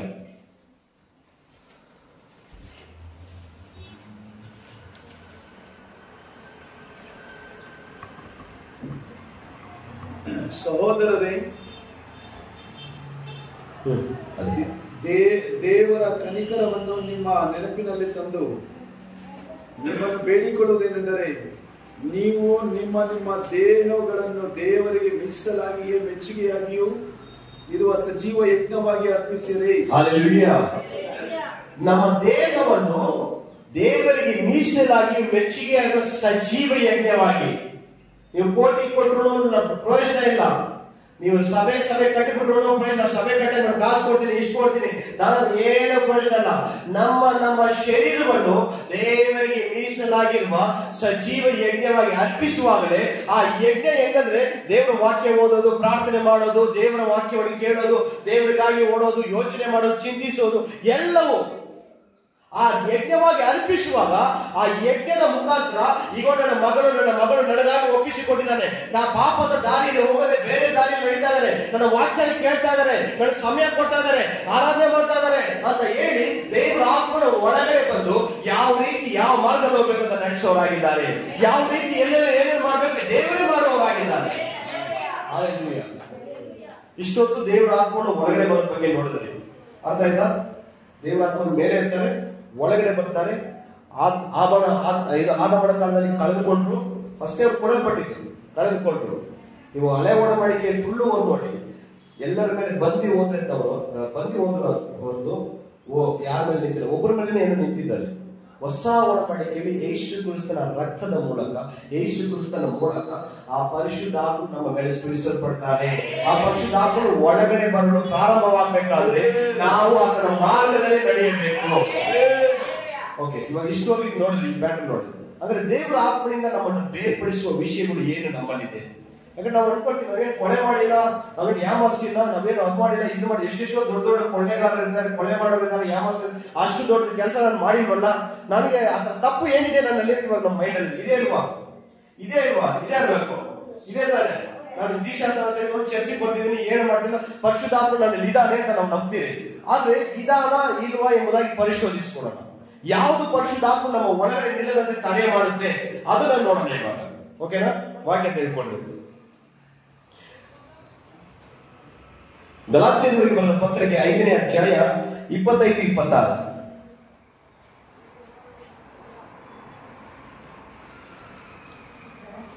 ಗಲಾತ್ಯದವರಿಗೆ ಬರೆದ ಪತ್ರಿಕೆ 5ನೇ ಅಧ್ಯಾಯ 25-26. ನಾವು ಆತ್ಮದಿಂದ ಜೀವಿಸುತ್ತಿರಲಾಗಿ. ಯಾರಿಂದ ಜೀವಿಸ್ತಾ ಇದ್ದೀವಿ? ಇವಾಗ ನಾವು ರಕ್ಷಣೆ ಹೊಂದಿದ್ದೀವಿ, ಭವಿಷ್ಯ ಆತ್ಮ ನಮ್ಮ ಮೇಲೆ ಬಂದಿದೆ, ನಮ್ಮ ಒಳಗಡೆ ಪರಿಶುದ್ಧಾತ್ಮ ಬಂದಿದ್ದಾನೆ. ಈಗ ನಾವು ಆತ್ಮನಿಂದ ಜೀವಿಸುತ್ತಿರಲಾಗಿ ಆತ್ಮನನ್ನು ಅನುಸರಿಸಿ ನಡೆಯೋಣ. ಅಹಂಕಾರಿಗಳು, ಕ್ಲೀನಾಗಿ ಕೇಳ್ಕೊಳ್ಬೇಕು, ಅಹಂಕಾರಿಗಳು ಒಬ್ಬರನ್ನೊಬ್ಬರು ಕೆಣಕುವವರು, ಒಬ್ಬರ ಮೇಲೊಬ್ಬರು ಮತ್ಸರವುಳ್ಳವರು ಆಗದೇ ಇರೋಣ. ಹಲ್ಲೆಲೂಯಾ. ಹಾಗಾದ್ರೆ ದೇವರಾತ್ಮನಿಂದ ನಾವು ಜೀವಿಸ್ತಾ ಇದ್ದೇವೆ, ದೇವರಾತ್ಮನಿಂದ ನಾವು ನಡೀತಾ ಇದ್ದೇವೆ ಅಂದ್ರೆ ಒಬ್ಬರನ್ನೊಬ್ಬರು ಕೆಣಕದೆ, ಒಬ್ಬರ ಮೇಲೊಬ್ಬರು ಮತ್ಸರ ಉಳ್ಳದೇ ಇರೋಣ. ಸಭೆಗಳಲ್ಲಿ ಹೊಡೆಯೋದು ಕಾರಣ ಏನು ಗೊತ್ತಾ? ಸಭೆ ಹೊಡೆದ ಕಾರಣ ಈ ಮತ್ಸರ, ಕೆಣಕೋದು, ಮತ್ಸರ ಉಳ್ಳವರಾಗಿ. ಅವ್ರೇನು ಹಿಂಗ್ ಮಾತಾಡಿದ್ರೆ, ಅವ್ರೇನು ಹಿಂಗ್ ಪ್ರೇಯರ್ ಹೇಳಿಲ್ಲ, ಅವ್ರೇನು ಬಯಸ್ಕೊಂಡಿಲ್ಲ, ಅವ್ರೇನು ಹಿಂಗ್ ಮಾತಾಡಿದ್ರೆ, ಅವ್ರ ನನ್ನ ಬಗ್ಗೆ ಮಾತ್ರ ಹಂಗೆ ಮತ್ಸರ ಉಳ್ಳದವರಾಗಿರಬಾರದು. ದೇವರ ಆತ್ಮ ನಮ್ಮ ಒಳಗಿರುವುದಾದರೆ ದೇವರ ಆತ್ಮನಿಂದ ನಾವು ನಡೆಸಲ್ಪಡಬೇಕು. ಹಲ್ಲೆಲೂಯಾ. ಪ್ರೀತಿ ಇಲ್ಲದವನು ದೇವರನ್ನು ಬಲ್ಲವನಲ್ಲ. ಕರೆಕ್ಟ್? ಅದರ ಪ್ರೀತಿ ಉಳ್ಳವರಾಗಿ, ಮತ್ಸರ ಇಲ್ಲದೆ ಇರುವವರಾಗಿ ಯಾರು ಕೆಣಕಬಾರದು. ನಿಮ್ಮನ್ನು ಕೆಣಕ್ತಾರ, ನಿಮ್ಮನ್ನು ಅವಮಾನ ಪಡಿಸಕ್ಕೆ ನೋಡ್ತಿದಾರ, ನಿಮ್ಮ ಬಗ್ಗೆ ಏನಾದ್ರು ಮಾತಾಡ್ತಾ ಇದಾರ, ಸ್ತೋತ್ರ ದೇವರ ಪಾದಕ್ಕೆ ಒಪ್ಪಿಸ್ಕೊಂಡು. ಅವ್ರ ಬುದ್ಧಿ ಇಲ್ಲದೆ ಏನೋ ಮಾತಾಡ್ತಾರೆ, ಅವ್ರನ್ನ ಕ್ಷಮಿಸು. ನೀನ್ ಹಂಗೆ ಹೇಳಿ ನೋಡಿ, ದೇವರ ಆತ್ಮನ ಅವ್ರ ಹತ್ರ ಹೋಗಿ ಕ್ರಿಯೆ ಮಾಡ್ತಾರೆ. ಅವ್ರ ತಪ್ಪು ಅವ್ರಿಗೆ ಅನುಮೋದನೆ ಮಾಡ್ತಾರೆ. ಅನೇಕ ಸಮಯ ಒಬ್ರು ಕಾಲು ಹಿಡಿದಿನ ಒಬ್ರು ಮುದ್ದೆ ಬರೋಕ್ಕೆ ಯೋಚನೆ ಮಾಡ್ತಾರೆ. ಕರೆಕ್ಟ್ ತಾನೆ? ಒಂದು ಕತೆ ಇದೆ, ಯಾರೋ ಒಬ್ರು ಹೇಳಿದ ಕತೆ ನಾನು ನಿಮ್ಗೆ ಹೇಳ್ತೀನಿ. ಟೈಮ್ ಆಯ್ತಾ? ಹೊಟ್ಟೆ ಎಷ್ಟು ಆಗ್ತಿದ್ಯಾ? ಏನ್ ಕತೆ ಅಂದ್ರೆ, ಎಲ್ಲಾ ದೇಶದಲ್ಲಿಯೂ ಏಡಿಕಾಯಿ ರೇಸ್ ಬಿಟ್ರಂತೆ. ಏಡಿಕಾಯಿನ ಈ ಏನಪ್ಪ ಇಂಗ್ಲಿಷ್ ಹೇಳಿದ್ದಾರೆ, ಕ್ರಾಬ್ಸ್ ಏಡಿಕಾಯಿ ಇದೆಯಲ್ಲ, ಏಡಿ. ಆ ಏಡಿನ ಎಲ್ಲಾ ದೇಶದಲ್ಲೂ ಏನ್ ಮಾಡೋದಂದ್ರೆ ಈ ಗೋಡೆ ತರ ಕಟ್ತಾರಂತೆ. ಆ ಗೋಡೆ ಎತ್ತಿ ಆ ಕಡೆ ಇಳಿಬೇಕು, ಆ ಗೋಡೆ ಎತ್ತಿ ಆ ಕಡೆ ಇಳಿಬೇಕು. ಯಾವ ದೇಶದ ಏಡಿ ಬಂದು ಆ ತರ ಗೆಲ್ಲುತ್ತೋ ಆ ದೇಶಕ್ಕೆ ಒಂದು ಬಿರುದು ಕೊಡ್ತಾರೆ. ಆಗ ನಮ್ಮ ಭಾರತ ದೇಶದಲ್ಲಿ ಎಲ್ಲಾ ದೇಶದಿಂದಲೂ ಹೋಗಿದ್ದಂತೆ.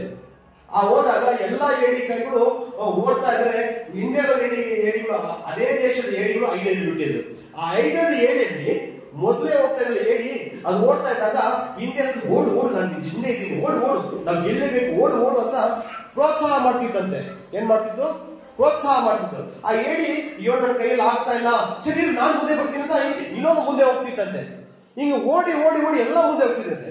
ಆದ್ರೆ ನಮ್ಮ ದೇಶದ 4-5 ಏಡಿ ಏನ್ ಮಾಡ್ತಂದ್ರೆ ಎಲ್ಲಾದ್ರೂ ಹಿಂದೆ ಇತ್ತಂತೆ. ಏನಕ್ಕೆ ಎಲ್ಲ ಹಿಂದೆ ಇದೆ ಅಂತ ನೋಡ್ತಾ ಇದ್ರೆ ನಾನು ಹೋಗ್ತೀನಿ ಅಂತ ಇದ್ರ ಕಾಲ ಹೇಳ್ಬಿಟ್ಟು ಅದು ಬರ್ತೈತೆ, ಅದ್ರ ಕಾಲ ನೀನೇನು ಹೋಗೋದು, ನಾನು ಫಸ್ಟ್ ಬರ್ಬೇಕು, ನಾನೇ ಓಡೋದು ಕಾಣೋದು ಅದೇ ಹೇಳ್ಬಿಟ್ಟು ಇದು ಬರ್ತೈತೆ. ಈಗ ಒಬ್ಬರ ಕಾಲ ಹೇಳಿದ್ವಿ ಅದು ಅಲ್ಲೇ ಇದೆ ಹೊತ್ತು ಮಿಕ್ಕಿದೆಲ್ಲ ಓಡ್ತಾ ಇದೆ ಮುಂದೆ. ಯಾಕಂದ್ರೆ ಮನುಷ್ಯನ ಮನಸ್ಥಿತಿ ಹಂಗೆ ತಾನೆ. ಇವಾಗ ನಾನು ಫಸ್ಟ್ ಬರ್ಬೇಕು, ನಾನು ಹೋಗ್ಬೇಕು ಅಂತ. ಇವಾಗ ರನ್ನಿಂಗ್ ರೇಸ್ ಅಲ್ಲಿ ಓಡೋರು ಎಲ್ಲರೂ ಒಟ್ಟಿಗೆ ಓಡೋದು ಹೋಗ್ತೀರಾ? ಹೇಳಿ, ಒಟ್ಟಿಗೆ ಓಡೋದ ಹೋಗ್ತೀರಾ? ಇವಾಗ ಪಕ್ಕದಲ್ಲಿ ತಂಗಿ ಅಕ್ಕ ಇದ್ರು ಅವ್ರು ಬಿಟ್ಟೆ ಓಡ್ತೇವೆ, ಕರೆಕ್ಟ್ ತಾನೆ? ಅದು ಬೇರೆ ಇದು ಬೇರೆ. ನಾನು ಹೇಳ್ತೇನೆ ಅಂದ್ರೆ ಮತ್ಸರ ಉಳ್ಳವರಾಗಿ, ಕೆಣಕುವವರಾಗಿ, ಕೇಡು ಬಯಸುವವರಾಗಿರ್ತಾರೆ. ಇದೆಲ್ಲ ಒಳಗಡೆ ಇರಬಾರದು. ಅರ್ಥ ಆಯ್ತಾ? ನೋಟ್ ಮಾಡ್ಕೊಳ್ಳಿ, ಇದೆಲ್ಲ ಒಳಗಡೆ ಇರಬಾರದು. ಮತ್ಸರ ಇಲ್ಲದವರಾಗಿರಬೇಕು, ಕೇಡು ಬಯಸಬಾರದು. ನೆಕ್ಸ್ಟ್ ಮತ್ತಾಯನ ಬರೆದ ಸುವಾರ್ತೆ ಲಾಸ್ಟ್ ಮಾತಾಡೋಣ. ಕೊರಿಂಥದವರಿಗೆ ಬರೆದ 1ನೇ ಪತ್ರಿಕೆ 6ನೇ ಅಧ್ಯಾಯ 18ನೇ ವಾಕ್ಯ. ಕೊರಿಂಥದವರಿಗೆ ಮೊದಲನೇ ಪತ್ರಿಕೆ 1 Corinthians chapter 6 verse 18. ನೀತಿಗೆ 6:18 ಪಾಪದಿಂದ ಬಿಡುಗಡೆಯನ್ನು ಹೊಂದಿ ನೀತಿಗೆ ದಾಸರಾದ ನಿಮ್ಮುಗಳು ದೇವರಿಗೆ 1 ಕೊರಿಂಥದವರಿಗೆ ಬರೆದ ಪತ್ರಿಕೆ ಆತನಲ್ಲಿ ಒಂದೇ ಆತ್ಮವಾಗಿದ್ದೇನೆ. 6:18 ಜಾರತ್ವಕ್ಕೆ ದೂರವಾಗಿ ಓಡಿ ಹೋಗಿರಿ. ಜಾರತ್ವಕ್ಕೆ ದೂರವಾಗಿ ಓಡಿ ಹೋಗಿದೆ. ಮನುಷ್ಯರು ಮಾಡುವ ಇತರ ಪಾಪ ಕೃತ್ಯಗಳು ದೇಹಕ್ಕೆ ಹೊರೆ ಕೇಳ್ಕೊಳ್ಳಿ, ಮನುಷ್ಯರು ಮಾಡುವ ಇತರ ಪಾಪ ಕೃತ್ಯಗಳು ದೇಹಕ್ಕೆ ಹೊರಗೆ ಇದೆ. ಆದರೆ ಜಾರತ್ವ ಮಾಡುವವನು ತನ್ನ ದೇಹಕ್ಕೆ ಹಾನಿಕರವಾದ ಪಾಪವನ್ನು ಮಾಡುತ್ತಾನೆ. ಅರ್ಥ ಆಗ್ತಿದ್ಯಾ? ಜಾರತ್ವ ಅಂದ್ರೆ ನಿಮ್ಗೆಲ್ಲ ತಿಳಿದೇ ಇರುತ್ತೆ. ವೇಶ್ಯತನ, ವ್ಯಭಿಚಾರತನ, ಪಾಪದಲ್ಲಿ ಈ ರೀತಿಯಾಗಿ ಯೋಚನೆ ಮಾಡೋದು, ಪಾಪದ ಒಂದು ಆಲೋಚನೆ ಉಳ್ಳವರಾಗಿ ಪರರನ್ನು ಕೆಟ್ಟದಾಗಿ ಬಯಸೋದು, ಯೋಚಿಸೋದು, ಚಿಂತಿಸೋದು, ಇದೆಲ್ಲ ಜಾರತ್ವ. ಇದೇನಾದ್ರೂ ಒಳಗಡೆ ಇರೋದಾದ್ರೆ ಈ ಶರೀರಕ್ಕೆ ವಿರೋಧವಾಗಿ ಮಾಡುವವನಾಗಿದ್ದಾನೆ, ಈ ಶರೀರಕ್ಕೆ ವಿರೋಧವಾಗಿ ಪಾಪ ಮಾಡುವವರಾಗಿದ್ದಾನೆ. ಹಲ್ಲೆಲೂಯಾ.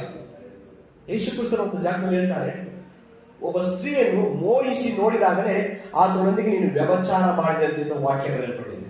ಕಾರಣ ಏನಕ್ಕೆ ಇಷ್ಟು ಕ್ಲೀನ್ ಆಗಿ ಮಾತಾಡಿದ್ರೆ ನಮ್ಮ ಒಳಗಿರುವ ಆಲೋಚನೆಯನ್ನು ದೇವರು ಬಲ್ಲವರಾಗಿದ್ದಾರೆ. ಹಲ್ಲೆಲೂಯಾ. ನನಗೆ ತುಂಬಾ ಫ್ಯಾನ್ಸ್ ಇದ್ರು. ದೇವ್ರ ರಕ್ಷಣೆ ಒಂದು ಮುಂಚೆ, ಸೇವಕನ ಒಂದು ಮುಂಚೆ 15 ವರ್ಷದಿಂದ ತುಂಬಾ ಫ್ಯಾನ್ಸ್ ಇದ್ರು. ಆ ಲಿಸ್ಟ್ ಅಲ್ಲಿ ತುಂಬಾ ಜನ ಒಂದು ದೊಡ್ಡ ತಾರೆಯರಿದ್ರು, ಆಕ್ಟ್ರೆಸ್ ಅಲ್ಲಿ ಏನಲ್ಲ ನಾನು ಆಮೇಲೆ ನೀವು ನೋಟ್ ಮಾಡ್ಕೊಳ್ತೀರ. ದೊಡ್ಡ ಆಕ್ಟ್ರೆಸ್ ಇದ್ರು. ಆ ಆಕ್ಟ್ರೆಸ್ ಲೇಡಿ ಆಕ್ಟ್ರೆಸ್, ಅವ್ರ ಆಕ್ಟ್ರೆಸ್ ಆಕ್ಟಿಂಗ್ ಮಾಡೋರೆ, ಬಟ್ ಅವರ ಮುಖಭಾವಗಳು, ಅವರ ಒಂದು ಆಕ್ಷನ್ ಬಂದು ನಮ್ಮನ್ನು ಎಳೆಯುವಂತದ್ದಾಗಿರುತ್ತೆ. ಅವ್ರ ಮೇಲೆ ಅಟ್ರಾಕ್ಟ್ ಆಗೋ ತರ, ಅವ್ರ ಮೇಲೆ ಅವ್ರು ಯೋಚಿಸ್ತಾರ, ಅವ್ರು ಇಷ್ಟು ಈ ತರ ನಗಿತಾರಲ್ಲ, ಈ ತರ ಇರ್ತಾರ ಅಂದ್ರೆ ವರ್ಣನೆ ಮಾಡೋ ತರ. ಇದೆಲ್ಲ ಬಂದು ಹೆಂಗಂದ್ರೆ ದೇವರಿಂದ ದೂರ ಮಾಡುವಂತ ಒಂದು ಕಾರ್ಯಗಳು, ನಮ್ಮ ಒಳಗಡೆ ಬರುವಂತ ಆಲೋಚನೆಗಳು, ನಮ್ಮ ಒಳಗಡೆ ಚಿಂತಿಸುವ ಕಾರ್ಯಗಳು. ಅದು ಯಾವಾಗ ದೇವರಲ್ಲಿ ಬಂದ್ರು ಯಾರು ಇಲ್ಲ. ನನಗೆ ಒಬ್ಬರೇ ಒಬ್ರು ಆಕ್ಟ್ರೆಸ್ ಇರೋದು, ಒಬ್ಬರೇ ಒಬ್ರು ಹೀರೋ ಇರೋದು, ಅದು ಯೇಸು ಕ್ರಿಸ್ತ. ನಾನು ನೋಡೋದು ಒಬ್ಬರೇ ಒಬ್ರು, ನಾನು ಬಯಸೋದು ಒಬ್ಬರೇ ಒಬ್ರು. ನನ್ನ ಫೋನಲ್ಲಿ ಎಲ್ಲ DP ಇರ್ತಿದೆ, ಫೋನಲ್ಲಿ ಎಲ್ಲ ಯಾವ್ಯಾವ ಫೋಟೋದ ಎಲ್ಲ ಇರ್ತಿದೆ. ಹಾಡು ಕೇಳಿದ್ರೆ ಭಯಂಕರವಾಗಿರುತ್ತೆ ಹಾಡು. ಆ ಸಾಂಗ್ ಕೇಳಿದ್ರೆ ಏನೋ ಈ ತರ ಸಾಂಗ್ ಎಲ್ಲ ಇಟ್ಟಿದ್ಯಾ ಅಂತ ಹೇಳ್ತಾರೆ. ಆ ರೇಂಜ್ ಅಲ್ಲಿ ಇತ್ತು. ಆದ್ರೆ ನನ್ನ ಫೋನಲ್ಲಿ ಇವಾಗೆಲ್ಲ ದೇವ್ರ ಹಾಡು, ದೇವರ ವಾಕ್ಯ 15 ವರ್ಷದ ಹಿಂದೆ. ಕಾರಣ ಏನು ಗೊತ್ತಾ? ನಾನು ದೇವರಿಗಾಗಿ ಜೀವಿಸಬೇಕು. ಲೋಕದ ಕಾರ್ಯ ನನಗೆ ಬೇಡ, ಲೋಕದ ಆಸೆ ನನಗೆ ಬೇಡ. ನಾನು ಪರಿಶುದ್ಧನಾಗಿರಬೇಕು. ದೇವರನ್ನು ಕರೆದಿರೋದು ಒಂದು ಉದ್ದೇಶ ಇದೆ, ಆದ್ರೆ ದೇವರು ನೆರವೇರಿಸ್ತಾರೆ. ದೇವರು ಮಾರ್ಗದಲ್ಲಿ ನಡೀತೀನಿ ಅಂತ ಒಪ್ಪಿಸಿಕೊಟ್ಟೆ ದೇವರು ನಡೆಸಲು ಪ್ರಾರಂಭ ಮಾಡಿದ್ರು. ಹಲ್ಲೆಲೂಯಾ. ಕೆಲವೊಂದು ಸಮಯ ದೇವ್ರು ಏನ್ ಮಾಡ್ತಾರೆ ಗೊತ್ತಾ? ಚಿಕ್ಕ ಮಕ್ಕಳ ತರ ನಮ್ಗೆ ನೋಡ್ತಾನೆ ಇರ್ತಾರೆ. ಗೊತ್ತಾನೆ, ತಂದೆ ಕೈ ಹಿಡ್ಕೊಂಡಿರ್ತಾರೆ. ಮಕ್ಳು ಏನ್ ಮಾಡ್ತಾರೆ? ಆಟ ಸಾಮಾನ್ಯ ಬೇರೆ ಏನಾದ್ರು ಮಾಡ್ತಿದ್ರೆ ಕೈ ಬಿಡಿಸ್ಕೊಂಡು ಹೋಗ್ತಾರೆ, ಇಲ್ಲ ತೆಗೆಗೆ ಕೈ ಬಿಡಿಸ್ಕೊಂಡು ಹೋಗ್ತಾರೆ. ತಂದೆ ಏನ್ ಮಾಡ್ತಾರೆ? ಬಿದುಕ್ತಿ ಬಿದ್ದು ಓಡಿ ಓಡಿ ಏನ್ ಮಾಡ್ತಾರೆ, ಹಿಡ್ಕೊಳ್ತಾರೆ, ಎತ್ಕೊಳ್ತಾರೆ, ನಡೆಯಕ್ಕಾಗಲಿಲ್ಲ. ಅದೇ ತರನೇ ನಿಮ್ಗೆ 60 ವಯಸ್ಸು, 65 ವಯಸ್ಸು, 50, 25, 30 ಎಷ್ಟೇ ಆಗಿರೋನು ತಂದೆ ತರ ನಿಮ್ಮನ್ನು ನೋಡ್ತಾ ಇದ್ದಾರೆ. ಯಾಕಂದ್ರೆ ನಿಮ್ಗೆ ತಿಳುವಳಿಕೆ ಇಲ್ಲ, ಕೆಲವರು ತಿಳುವಳಿಕೆ ಇಲ್ಲ ಸತ್ಯದ ಬಗ್ಗೆ. ಅದಕ್ಕೆ ತಂದೆ ತರ ಅಯ್ಯೋ ಮಗು ಬಿದ್ದೋಗುತ್ತಲ್ಲ, ಮಗುಗಾಗುತ್ತಲ್ಲ. ಈ ದಿನದವರೆಗೂ ನೀವು ಇರುವುದು ದೇವರ ಕೃಪೆಯಾಗಿದೆ. ಈ ದಿನವರೆಗೂ ದೇವರು ನಿಮ್ಮನ್ನು ನಡೆಸಲು ಕಾರಣ ಆತ ನಿಮ್ಮನ್ನು ತಂದೆಯಾಗಿ ನೋಡ್ತಾ ಇದ್ದಾರೆ, ನಿಮ್ಮ ಮಕ್ಕಳಾಗಿ ನೋಡ್ತಾ ಇದ್ದಾರೆ.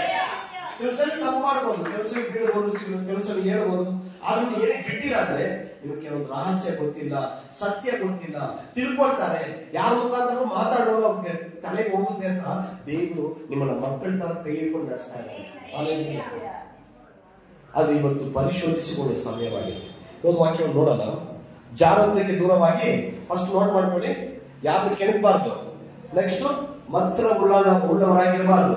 ನೆಕ್ಸ್ಟ್ ಜಾರತ್ವಕ್ಕೆ ದೂರವಾಗಿರ್ಬೇಕು. ನೆಕ್ಸ್ಟ್ ಬಂದು ಇವಾಗ ಮತ್ತಾಯ ಬರೆದ ಸುವಾರ್ತೆ ಓದಿ. ಮತ್ತಾಯ ಬರೆದ ಸುವಾರ್ತೆ 15ನೇ ಅಧ್ಯಾಯ 18-20.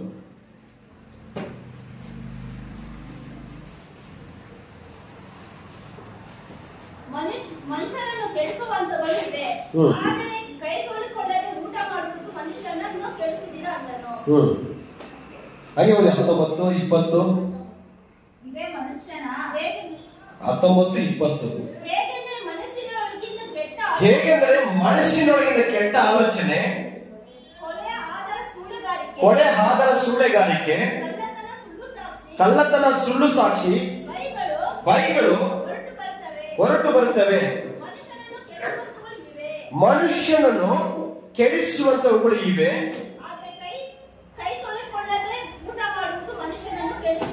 ಕೈ ತೊಳೆದುಕೊಳ್ಳದೆ ಊಟ ಮಾಡುವುದು ಮನುಷ್ಯನನ್ನು ಕೆಡಿಸುತ್ತಿಲ್ಲ. ಯೇಸು ಕ್ರಿಸ್ತನ ಶಿಷ್ಯರು ಕೈ ತೊಳೆದುಕೊಳ್ಳದೆ ಊಟ ಮಾಡೋದಂತ ಅಲ್ಲಿ ಒಂದು ಸನ್ನಿವೇಶ ಉಂಟಾಯಿತು. ಆಗ ದೇವರು ಹೇಳ್ತಾರೆ, ಕೈ ತೊಳೆದುಕೊಳ್ಳದೆ ಊಟ ಮಾಡುವುದು ಹೊಟ್ಟೆ ಒಳಗಡೆ ಹೋಗಿ ಬಹಿರ್ದೇಶಕ್ಕೆ ಹೋಗುತ್ತೆ. ಆದ್ರೆ ಮನುಷ್ಯನ ಶರೀರವನ್ನು ಆತನ ಈ ಶರೀರವನ್ನು ಕೆಡಿಸುವುದು ಕೆಲವೊಂದು ವಿಷಯ ಇದೆ. ಅದೇನೆಂದರೆ ಅವನ ಬಾಯಿಂದ ಬರುವಂತ ಕೆಟ್ಟ ಮಾತು, ಕೆಟ್ಟ ಆಲೋಚನೆ, ಸುಳ್ಳೆಗಾರಿಕೆ, ಕಳ್ಳತನ, ಬೈಗುಣ.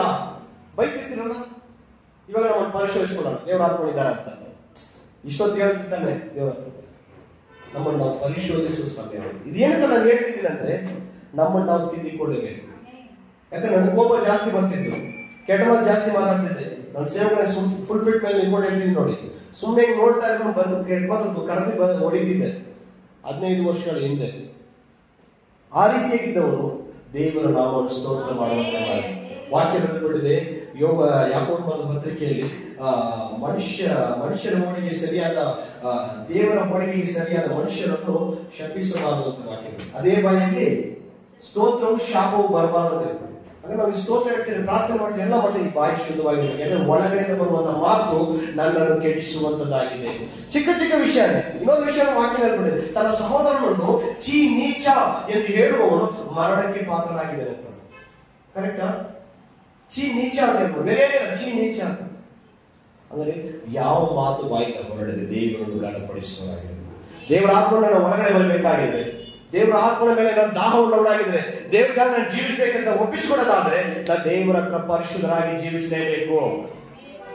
ಸೌಲನ್ನು ನೋಡಿ ಏನ್ ಹೇಳಿದ್ರು, ಅಯ್ಯೋ ಅವನು ಕೊಲೆಗಾರ, ರಾಜನ ಕೈಯಿಂದ ಮುದ್ರೆಯನ್ನು ಪಡೆದಿದ್ದಾನೆ, ಅಧಿಕಾರವನ್ನು ಪಡೆದಿದ್ದಾನೆ, ಕ್ರೈಸ್ತರನ್ನು ಕೊಡ್ತಾ ಇದ್ದಾನೆ, ಕ್ರೈಸ್ತರನ್ನು ಗಲ್ಲಿಗೇರಿಸ್ತಾ ಇದ್ದಾನೆ, ರಾಜನ ಸಮ್ಮುಖದಲ್ಲಿ ಕುಡಿತಾ ಇದ್ದ, ರಾಜನ ಸಮ್ಮುಖದಲ್ಲಿ ವೇಶ್ಯರೊಂದಿಗೆ ಅನೇಕ ಕಾರ್ಯದಲ್ಲಿದ್ದ. ಇವಾಗ ಹೇಗೆ ಕ್ರೈಸ್ತರಿಗೆ ಬಂದ್ಬಿಟ್ಟ, ಇವಾಗ ಹೇಗೆ ಸುವಾರ್ತೆ ಸಾರ್ತಿದ್ದಾನೆ, ಅವ್ನು ಯೋಗ್ಯನೋ ಹಂಗೆ ಹೇಗೆ ಅಂತ ಅನೇಕರು ಹೇಳ್ಬೋದು. ಅದೇ ರೀತಿಯಾಗಿ ನಿಮ್ಮನ್ನು ನೋಡಿದಾಗ ಹೇಳ್ಬೋದು, ಅಯ್ಯ ಅವನು ಆ ತರ ಇದ್ದಲ್ಲ, ಈ ತರ ಇದ್ದಲ್ಲ, ಈಗಿದ್ದಲ್ಲ, ಇವಾಗ ಪಾಸ್ಟ್ರ, ಇವಾಗ ಸೇವೆ ಮಾಡ್ತಿದ್ದಾನ, ಇವಾಗ ದೇವ್ರ ವಾಕ್ಯ ಮಾಡ್ತಾನ, ಹೇಳ್ಬೇಕಾದ್ರೆ ಹೇಳ್ಬೋದು. ನಿಮ್ಮ ಹೃದಯವನ್ನು ಬಲ್ಲವರು ದೇವರಾಗಿದ್ದಾರೆ, ನಿಮ್ಮನ್ನು ಅರಿತವರು ದೇವರಾಗಿದ್ದಾರೆ. ಹಲ್ಲೆಲೂಯಾ. ಮನುಷ್ಯರನ್ನು ಮೆಚ್ಚಿಸುವುದಕ್ಕಾಗಿ ನಾವು ಪ್ರಯಾಸ ಪಡಬಾರದು, ದೇವರನ್ನು ಮೆಚ್ಚಿಸುವುದಕ್ಕಾಗಿ ಪ್ರಯಾಸ ಪಡಬೇಕು. ವಾಕ್ಯ ಬರೆಯಲ್ಪಟ್ಟಿದೆ. ನಾನು ಮಾತು ಹೇಳ್ತೇನೆ, ನಾನು ಹೇಳೋದು ಪ್ರತಿಯೊಂದು ಇದು ವಾಕ್ಯನೇ ನಾನು ಹೇಳೋದು. ಅರ್ಥ ಆಗ್ತಿದೆ? ಆದ್ದರಿಂದ ನಾವು ಪರಿಶುದ್ಧರಾಗಿ ಕಾದುಕೊಳ್ಳಬೇಕು. ಈ ಶರೀರವು ದೇವರ ಆಲಯವಾಗಿದೆ, ಈ ಶರೀರವು ದೇವರ ಗರ್ಭಗುಡಿಯಾಗಿದೆ. ನಾವು ಯಾವಾಗ ದೇವರ ಸಮ್ಮುಖದಲ್ಲಿ ಬಾಳಬೇಕು ಅಂತ ಸ್ಟಾರ್ಟ್ ಮಾಡ್ತೀರೋ ಅವಾಗಲೇ ಸಮಸ್ಯೆ ಸ್ಟಾರ್ಟ್ ಆಗುತ್ತೆ. ಕರೆಕ್ಟಾ? ವಾಕ್ಯನ ಬರೆದುಕೊಂಡಿದೆ. ತಿಮೋಥೆಯನಿಗೆ ಬರೆದ 2ನೇ ಪತ್ರಿಕೆ 3:12. ತಿಮೋಥೆಯನಿಗೆ ಬರೆದ 2ನೇ ಪತ್ರಿಕೆ 3:12. ಕ್ರಿಸ್ತ ಯೇಸುವಿನಲ್ಲಿ ಸದ್ಭಕ್ತರಾಗಿ ಜೀವಿಸುವುದಕ್ಕೆ ಮನಸ್ಸು ಮಾಡುವ ಎಲ್ಲರೂ ಹಿಂಸೆಗೊಳಗಾಗುವರು. ಹಲ್ಲೆಲೂಯಾ. ಕ್ರಿಸ್ತ ಯೇಸುವಿನಲ್ಲಿ ಸದ್ಭಕ್ತರಾಗಿ ಜೀವಿಸುವುದಕ್ಕೆ ಮನಸ್ಸು ಮಾಡುವವರೆಲ್ಲರೂ ಹಿಂಸೆಗೊಳಗಾಗುವರು. ಹಲ್ಲೆಲೂಯಾ. ಯಾಕಂದ್ರೆ ನನ್ನ ಅನುಭವ ಆಗಿದೆ, ಅದಕ್ಕೆ ಹೇಳಿದ್ದೀನಿ. ದೇವರ ಪ್ರೇಯರ್ ಮಾಡ್ತಾ ಇರ್ತೀನಿ, ಹೋಗ್ತಾ ಇರ್ತೀನಿ, ಹಿಂಗೆ ಬೈಬಲ್ ಓದ್ತಾ ಇರೋ ಉಚ್ಚಾರ ಹೋಗ್ಬಿಡ್ತೀಯ ಅಂತಾರೆ ನಮ್ಮಪ್ಪ ಹೇಳಿದ್ರು. ಹಿಂಗೆ ಬೈಬಲ್ ಓದ್ತಾ ಇರೋ ಉಚ್ಚಾರ ಹೋಗ್ಬಿಡ್ತಾನೆ ಅವನು ಅಂತ. ಆಮೇಲೆ ಯಾವಾಗ ನೋಡು ಪ್ರೇಯರ್, ಯಾವಾಗ ನೋಡು ಪ್ರೇಯರ್, ಯಾವಾಗ ನೋಡು ಬೈಬಲ್, ಹಿಂಗೆ. ಅಂದ್ರೆ ಯಾವಾಗ ಮಳೆ ಬಂದ ಅವಾಗ ಜಗಳ ಸ್ಟಾರ್ಟ್ ಆಗಿರುತ್ತೆ.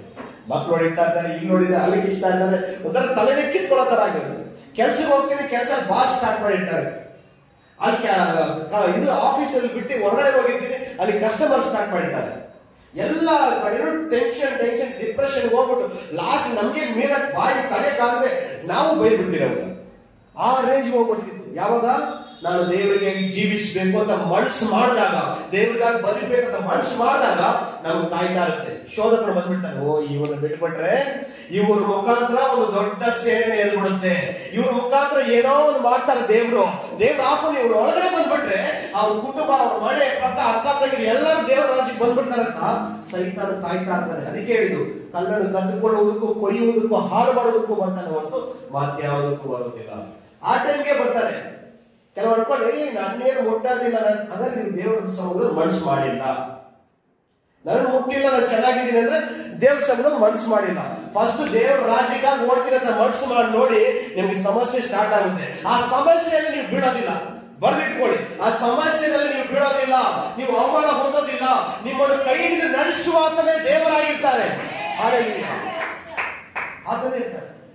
ಅನುಭವ ಹೇಳಿದ್ರೆ ಯಾವುದು ಕಳೆಯಕ್ಕಾಗಲ್ಲ. ಅನುಭವ ಹೇಳಿದ್ರೆ ಒಂದು ಅದ್ಭುತ ಅತಿಶಯ ಮಾಡೋಕ್ಕಾಗಲ್ಲ. ಅನುಭವ ಇಲ್ಲದೆ ನೋಡಿ, ನಾವು ಹೋಗೋ ಕಡೆ ಎಲ್ಲ ಕೆಲವೊಂದು ಬಲಹೀನತೆ ನಮಗೆ ಉಂಟಾಗುತ್ತೆ, ಹೋಗೋ ಕಡೆಲ್ಲ ಕೆಲವೊಂದು ಹೋರಾಟ ಉಂಟಾಗುತ್ತೆ. ಅರ್ಥ ಆಗ್ತಿದೆಯಾ? ಆದ್ರೆ ಸೈತಾನ ಲಾಸ್ಟ್ ವಾರನೇ ಹೇಳಿದ್ದಾನೆ, ಅಲ್ಲಿ ಚಿತ್ರದುರ್ಗದಲ್ಲಿ ಹೇಳಿದೆ, ಏನಕ್ಕೆ ನಾನು ಮುಟ್ಟಕ್ಕಾಗಿಲ್ಲ ಅಂದ್ರೆ ಬೆಂಕಿ ಉರಿತಾ ಇದೆ ನಿನ್ನ ಸುತ್ತ, ಬೆಂಕಿ ಉರಿತಾ ಇದೆ.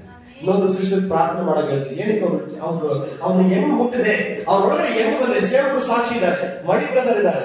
ಅವ್ರು ಹೆಂಗ್ ಬಂದೆ, ಲಾಸ್ಟ್ ತಿಂಗಳು 2 ತಿಂಗಳು ಮುಂಚೆ ಓಡಿಸಿದ್ದನಲ್ಲ, ಮತ್ತೆ ಹೆಂಗ್ ಬಂದೆ ಅಂತ ಕೇಳಿದಾಗ ಅದು ಹೇಳಿದ ವಿಷಯ ಒಂದೇ ಒಂದು. ಮೊದಲನೇದಾಗಿ ಅವ್ರ ಮನ್ಸು ಕೆಡಿಸಿದೆ, ಆಮೇಲೆ ಅವ್ರ ಬಾಯಿ ಕೆಡಿಸಿದೆ, ಆಮೇಲೆ ಒಳಗಡೆ ಬಂದೆ. ನನ್ನ ಹತ್ರ ವಿಡಿಯೋ ಪ್ರೂಫ್ ಇದೆ. ಆಮೇಲೆ ಒಳಗಡೆ ಬಂದೆ ಅಂತ ಹೇಳ್ತೀವಿ. ಆಮೇಲೆ ಅದಕ್ಕಿಂತ ಮುಂಚೆ ಯಾಕೆ ಮುಟ್ಟಕ್ಕಾಗಿಲ್ಲ ಅಂದ್ರೆ ಯೇಸು ಕ್ರಿಸ್ತನ ಅವ್ರ ಜೊತೆಗಿದ್ದಾರೆ ಅಂತ ಹೇಳ್ತಾರೆ. ಸೈತಾನನೇ ಸಾಕ್ಷಿ ಹೇಳ್ತಾ ಇದ್ದಾರೆ. ಹಾಗಾದ್ರೆ ದೇವರು ನಾವು ಯಾವ ಪರಿಶುದ್ಧರಾಗಿರ್ಬೇಕಂತ ಮನಸ್ಸು ಮಾಡ್ತಿರೋ, ದೇವರು ನಮ್ಮ ಜೊತೆಲಿರ್ತಾರೆ.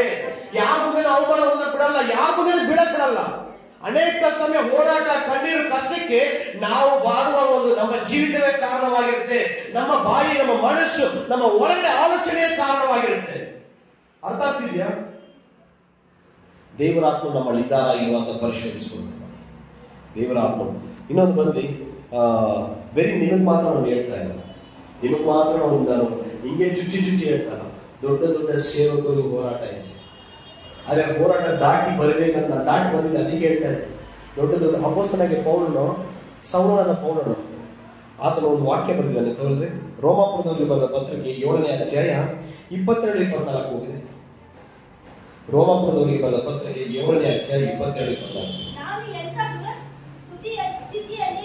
22-24.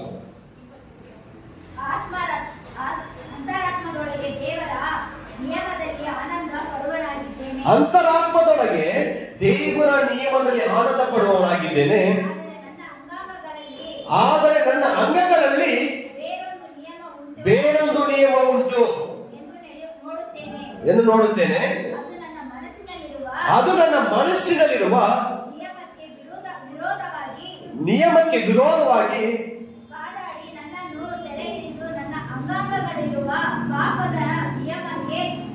ಅದೇನ್ ಮಾಡುತ್ತದೆ? ನನ್ನ ಅಂಗ ವಿರುದ್ಧವಾಗಿ ಕಾದಾಡಿ ನನ್ನನ್ನು ಸೆರೆ ಹಿಡಿದು ನನ್ನ ಅಂಗಗಳಲ್ಲಿರುವ ಪಾಪದ ನಿಯಮಕ್ಕೆ ವಶ ಮಾಡುವಂತದ್ದಾಗಿದೆ. 24. ಅಯ್ಯೋ, ನಾನು ಎಂತ ದುರವಸ್ಥೆಯಲ್ಲಿ ಬಿದ್ದು ಮನುಷ್ಯನು, ಇಂಥ ಮರಣಕ್ಕೆ ಒಳಗಾದ ಈ ದೇಹದಿಂದ ನನ್ನನ್ನು ಬಿಡಿಸುವವನು ಯಾರು? ಹಲ್ಲೆಲೂಯಾ. ಅಯ್ಯೋ, ನಾನು ಎಂತ ದುರವಸ್ಥೆಯಲ್ಲಿ ಬಿದ್ದ ಮನುಷ್ಯನಾಗಿದ್ದೇನೆ, ಈ ಮರಣದಿಂದ ಬಿಡಿಸುವವರು ಯಾರು ಅಂತ ಅಪೊಸ್ತಲನಾಗಿ ಸೌಲನೇ ಕೇಳ್ತಾ ಇದ್ದಾರೆ. ಅಷ್ಟು ಪತ್ರಿಕೆ ಬರೆದವರು, ಅಷ್ಟು ಸುವಾರ್ತೆ ಸಾರಿದವರು. ಅವ್ರು ಹೇಳ್ತಾರೆ, ನನ್ನ ಆತ್ಮದೊಳಗೆ ದೇವರ ಒಂದು ವಾಕ್ಯಕ್ಕಾಗಲಿ ದೇವರ ಒಂದು ಕಾರ್ಯಕ್ಕಾಗಲಿ ಅಧೀನನಾಗಿದ್ದೇನೆ. ಆದ್ರೆ ನನ್ನ ಶರೀರದಲ್ಲಿ ಒಂದು ನಿಯಮವಿದೆ, ನನ್ನ ಅಂಗಗಳಲ್ಲಿ ಒಂದು ನಿಯಮವಿದೆ. ಈ ಅಂಗಗಳಿರುವ ಒಂದು ನಿಯಮವು ನನ್ನ ಆತ್ಮವನ್ನು ಪಾಪದಲ್ಲಿ ಎಳೀತಾ ಇದೆ. ಕರೆಕ್ಟ್ ತಾನೆ? ಕಣ್ಣಿಗೆ ನೋಡಿದ ತಕ್ಷಣ ಆ ಬಟ್ಟೆ ತೆಗಿಬೇಕು, ಈ ತಿಂಗಳು ಕಷ್ಟಪಟ್ಟ ಗೋಲ್ಡ್ ತೆಗಿಲೇಬೇಕು, ಇದು ಮಾಡಲೇಬೇಕು. ಶರೀರ, ಈ ಕಣ್ಣು, ಕಿವಿ, ಅರ್ಥ ಆಗ್ತಿದೆ? ನಾನು ಅದೇ ಹೇಳ್ತಾ ಇಲ್ಲ. ಇನ್ನು ಅನೇಕ ದೊಡ್ಡ ದೊಡ್ಡ ಪಾಪಗಳಿದೆ ನಮ್ಮನ್ನು ಕೆಡಿಸುವಂಥದ್ದು. ವೇಷಿತನ, ವ್ಯಭಚಾರತನ, ಪಾಪದ ಇಚ್ಛೆಗಳು, ಪಾಪದ ಆಲೋಚನೆಗಳು, ಪಾಪದ ಒಂದು ಕಾರ್ಯಗಳು ಎಲ್ಲವೂ ಒಳಗಡೆ ನಮ್ಮನ್ನು ಕೆಡಿಸುವಂತದ್ದಾಗಿದೆ. ಅದೇ ಒಳಗಡೆ ಒಂದು ನಿಯಮ ಇದೆ. ಆ ನಿಯಮ ಏನಂದ್ರೆ ದೇವರ ಆತ್ಮದೊಂದಿಗೆ ನಾನು ನಡಿಬೇಕು, ಪರಿಶುದ್ಧನಾಗಬೇಕು, ದೇವರ ಬಾಳ್ಬೇಕು ಅಂತ ಒಂದು ನಿಯಮ ಇದೆ. ವಾಕ್ಯ ಕೇಳಿರ್ತೀವಿ, ಎಲ್ಲ ಮಾಡಿರ್ತೀವಿ, ಹೊರಗಡೆ ಹೋಗಿರ್ತೀವಿ. ಶರೀರದ ಒಂದು ನಿಯಮ ಇರುತ್ತೆ. ಫಿಲಮ್ ನೋಡಪ್ಪ, ಯಾರು ನೋಡಿದೆ ಒಬ್ಬ ಪಾಸ್ ಅಂತ ಅವನು ಪ್ರಸನ್ನ ಮಾಡ್ತಾನೆ, 2 ಅವರ್ ಫಿಲಮ್ ನೋಡ್ರಿ ಅಂತ ಹೇಳ್ತಾನೆ, ಅದರಿಂದ ಕಲ್ತ್ಕೊಳ್ತೀರ ಅಂತ ಹೇಳ್ತಾನೆ. ಫಿಲಮ್ ಆಡೋಕೆ ಸ್ಟಾರ್ಟ್ ಮಾಡಿದ್ರೆ ಎಲ್ಲ ಸಭೆಗಳು, ಕೆಲವು ಸಭೆಗಳಲ್ಲಿ ಗೊತ್ತಾ, ನೋಡಿದ್ದೀರಾ? ಫಿಲಮ್ ಆಡೋದು ಸ್ಟಾರ್ಟ್ ಮಾಡಿದ್ದಾರೆ. ನಮ್ಮನ್ನು ನಾವು ಎಚ್ಚರಿಸಿಕೊಳ್ಬೇಕು, ದೇವರ ಸಭೆಯಲ್ಲಿ ಕಾದುಕೊಳ್ಳಬೇಕು, ಪರಿಶುದ್ಧರಾಗಿ ಜೀವಿಸಬೇಕು. ಹಲ್ಲೆಲೂಯಾ. 2 ನಿಯಮ ಇದೆ ಇಲ್ವಾ? ನೀವೇ ಒಪ್ಕೊಳ್ಳಿ. 2 ನಿಯಮ ಇದೆ ತಾನೆ.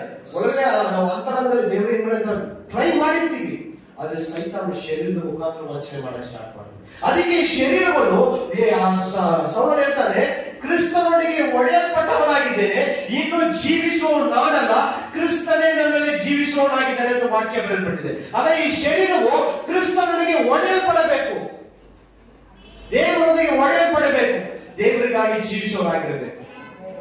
ಎಲ್ಲರಲ್ಲೂ ಕೊರತೆ ಇದೆ. ನಾನು ಕೊರತೆ ಇದ್ದೆ, ಕಷ್ಟಪಟ್ಟು ಹೋರಾಡಿ ನನಗೆ ತಡೆಯಕ್ಕಾಗದೆ ದೇವರ ಪಾದವನ್ನು ಗಟ್ಟಿಯಾಗಿ ಹಿಡ್ಕೊಂಡು ಬಂದಿದ್ದಾರೆ. ದೇವರ ಕೂಡ ಕ್ರಿಯೆ ಮಾಡ್ತಾ ಇದ್ದಾರೆ. ನಾನು ನಿಮ್ಗೆ ಕಳಿಸ್ಕೊಡ್ತಾ ಇದ್ದೀನಿ, ನಾನು ತಿಳಿಸ್ಕೊಡ್ತಾ ಇದ್ದೀನಿ.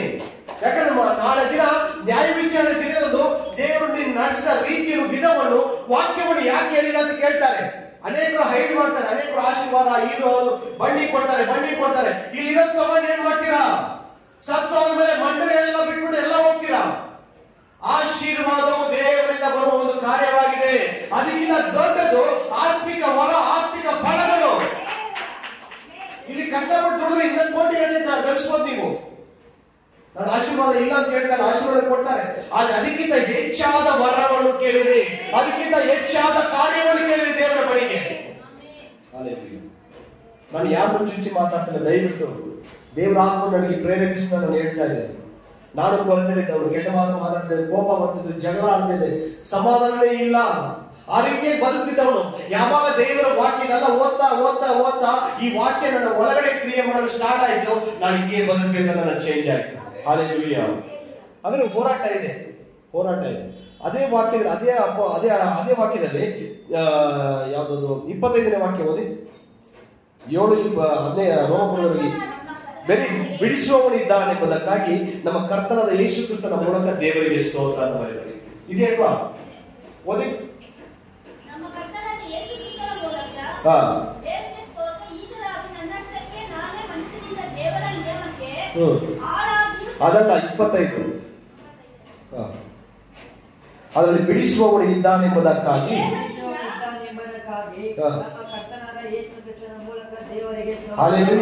ಕಡೆದಾಗ ಹೇಳ್ತಾರೆ, ಅಯ್ಯೋ ಈ ತರ ಹೋರಾಟದಲ್ಲಿದ್ದೀನಲ್ಲ, ಈ ತರ ಕಷ್ಟದಲ್ಲಿದ್ದೀನಲ್ಲ, ಒಳಗಡೆ ಒಂದು ನಿಯಮ ಇದೆ, ಶರೀರದ ಒಂದು ನಿಯಮ ಇದೆ ಅಂತ ಹೇಳುವಾಗ ಅಲ್ಲಿ ಹೇಳ್ತಾರೆ, ಮತ್ತೆ 25ನೇ ವಾಕ್ಯ ಹೇಳ್ತಾರೆ, ಬಿಡಿಸುವವರು ಒಬ್ಬರಿದ್ದಾರೆ, ಅದು ಯೇಸು ಕ್ರಿಸ್ತನ ಮೂಲಕ ಅಂತ. ಯಾವುದು ಅಸಾಧ್ಯಗಳ ಎಲ್ಲವೂ ಸಾಧ್ಯ ಯೇಸುವಿನ ನಾಮದಲ್ಲಿ. ಹಲ್ಲೆಲೂಯಾ. ಅದು ಮುಂದೆ ಒಂದು ಮಾಡಬೇಕಾಗಿರೋದು, ನಾವು ಮನಸ್ಸು ಮಾಡಬೇಕು, ಹೋರಾಟ ಮಾಡಬೇಕು, ಎಲ್ಲದಕ್ಕೂ ಸ್ಟ್ರೈಕ್ ಮಾಡಬೇಕು, ಸೈತಾನನ್ನು ಎದುರಿಸಿ ನಿಲ್ಲಬೇಕು. ವಾಕ್ಯಗಳನ್ನು ಸೈತಾನನ್ನು ಎದುರಿಸಿ ನಿಲ್ಲಿರಿ, ಅವನು ನಿನ್ನನ್ನು ಬಿಟ್ಟು ಓಡಿ ಹೋಗುವನು. ಹಲ್ಲೆಲೂಯಾ. ದೊಡ್ಡ ತಪ್ಪಲ್ಲ ನಾನು ಹೇಳ್ತಾ ಇರೋದು, ಬೇರೆ ಚಿಕ್ಕ ವಿಷಯನೇ, ಕೆಟ್ಟ ಮಾತು, ಬೈಗುಳ, ಕೆಟ್ಟ ಆಲೋಚನೆಗಳು. ಹಲ್ಲೆಲೂಯಾ. ಕಡೆದಾಗ ಒಂದು ವಾಕ್ಯ, ತಿಮೋಥೆಯನಿಗೆ ಬರೆದ 2ನೇ ಪತ್ರಿಕೆ 4ನೇ ಅಧ್ಯಾಯ 7ನೇ ವಾಕ್ಯ.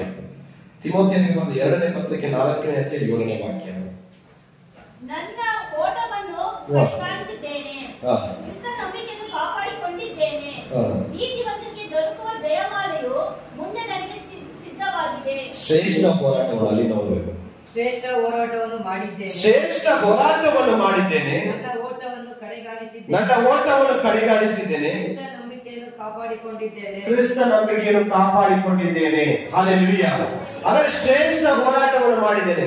ಈ ಲೋಕದಲ್ಲಿ ಶರೀರಕ್ಕೆ ವಿರೋಧವಾಗಿ, ಲೋಕದಲ್ಲಿ ನನ್ನ ರಕ್ಷಣೆಗೆ ವಿರೋಧವಾಗಿ, ಲೋಕದಲ್ಲಿ ಕ್ರಿಸ್ತನು ನನ್ನನ್ನು ಅಗಲಿಸುವುದಕ್ಕಾಗಿ ಪ್ರಯತ್ನ ಪಡುವ ಎಲ್ಲ ಕಾರ್ಯದ ವಿಷಯವಾಗಿ ನಾನು ಹೋರಾಟ ಮಾಡಿದ್ದೇನೆ. ಜಯವನ್ನು ಹೊಂದಿದ್ದೇನೆ. ನನಗೆ ಸಿದ್ಧವಾಗಿರುವ ಜಯಮಾಲೆ ನನಗೆ ಸಿದ್ಧವಾಗಿದೆ ಅಂತ ಪೌಲನು ಹೇಳ್ತಾನೆ. ಹಲ್ಲೆಲೂಯಾ. ಅದು ನಾವು ಹೇಳೋದು, ಯಾರೋ ಸಮಾನ ದೊಡ್ಡದಾಗ ಬೋರ್ಡ್ ಹಾಕ್ಬಿಡ್ತೀವಿ, ಶ್ರೇಷ್ಠ ಹೋರಾಟವನ್ನು ಮಾಡಿದ್ದೇನೆ, ನನ್ನ ಓಟವನ್ನು ಮುಗಿಸಿದೆ. ಏನಮ್ಮ ಮುಗಿಸಿದೆ? ಮನೆ ಹೆಂಡತಿ ಜೊತೆ ಹೋರಾಡಿದೆ, ಮಕ್ಕಳ ಜೊತೆ ಹೋರಾಡಿದೆ, ಪಕ್ಕದ ಮನೆಯ ಜೊತೆ ಹೋದೆ, ಆಮೇಲೆ ಚರ್ಚಲ್ಲಿ ಹೋರಾಡಿದೆ. ಪರಿಶುದ್ಧವಾಗಿ ಜೀವಿಸಲು ನಿನ್ನ ಒಳಗಡೆ ಹೋರಾಟ ಮಾಡಿದೀಯಾ? ಪರಿಶುದ್ಧವಾಗಿ ಜೀವಿಸಲು ನಿನ್ನ ಒಳಗಡೆ ಶರೀರಕ್ಕೂ ನಿನ್ನ ಆತ್ಮಕ್ಕೂ ನಡೆಯುವ ಯುದ್ಧದಲ್ಲಿ ಗೆದ್ದಿದೀಯಾ? ಪರಿಶುದ್ಧನಾಗಿ ಜೀವಕ್ಕೆ ಏನೋ ಮಾಡಿದ್ಯಲ್ಲ, ಪರಿಶೋಧಿಸುವ ಸಮಯವಾಗಿದೆ. ಇದೊಂದು ಸಮಯ. ನಾನು 1 hour ಕರೆಕ್ಟಾಗಿ ಮೆಸೇಜ್ 1 hour ನಿದ್ದೆ ಮಾಡಕ್ಕೆ ಬಿಡಲ್ಲ ನಾವು.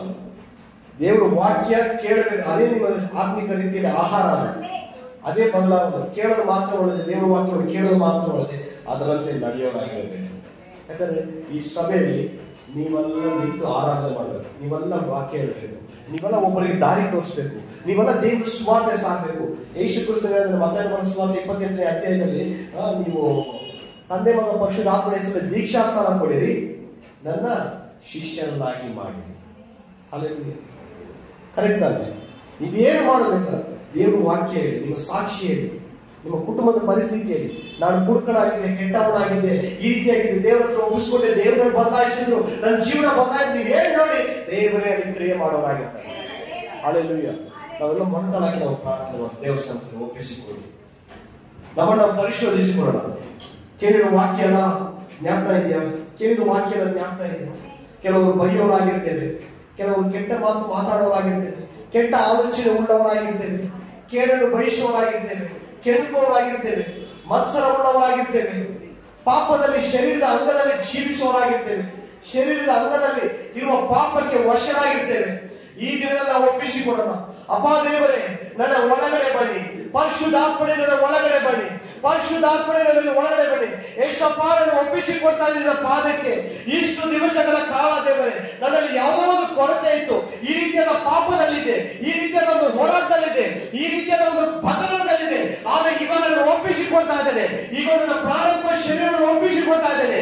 ಅಪ್ಪ, ವಾಕ್ಯ ಬರೆಯಲ್ಪಟ್ಟಿದೆ, ಯುದ್ಧವು ನಿಮ್ಮದಲ್ಲ ಯೆಹೋವನದೇ ಎಂಬುದಾಗಿ. ಅಪ್ಪ, ನನಗೆ ಯುದ್ಧ ಇಲ್ಲ, ನಮ್ಮದಲ್ಲ ಯುದ್ಧ, ಯುದ್ಧವು ನಿಮ್ಮದಾಗಿದೆ. ಈ ಕ್ಷಣದಲ್ಲಿ ನಾವು ಒಪ್ಪಿಸಿಕೊಡ್ತಾ ಇದ್ದೇವೆ. ನಮ್ಮ ಶರೀರದಲ್ಲಿ ನಮಗೆ ವಿರೋಧವಾಗಿ ಕಾದಾಡುವ ಎಲ್ಲ ಪಾಪದ ಕಟ್ಟಳೆಗಳು, ಎಲ್ಲ ಪಾಪದ ಕಾರ್ಯಗಳು, ಏಸಪ್ಪ ನೀವು ಬಿಡುಗಡೆ ಮಾಡೋದಕ್ಕಾಗಿ ಸ್ತೋತ್ರ, ನೀವು ಬಿಡುಗಡೆ ಮಾಡೋದಕ್ಕಾಗಿ ಸ್ತೋತ್ರ.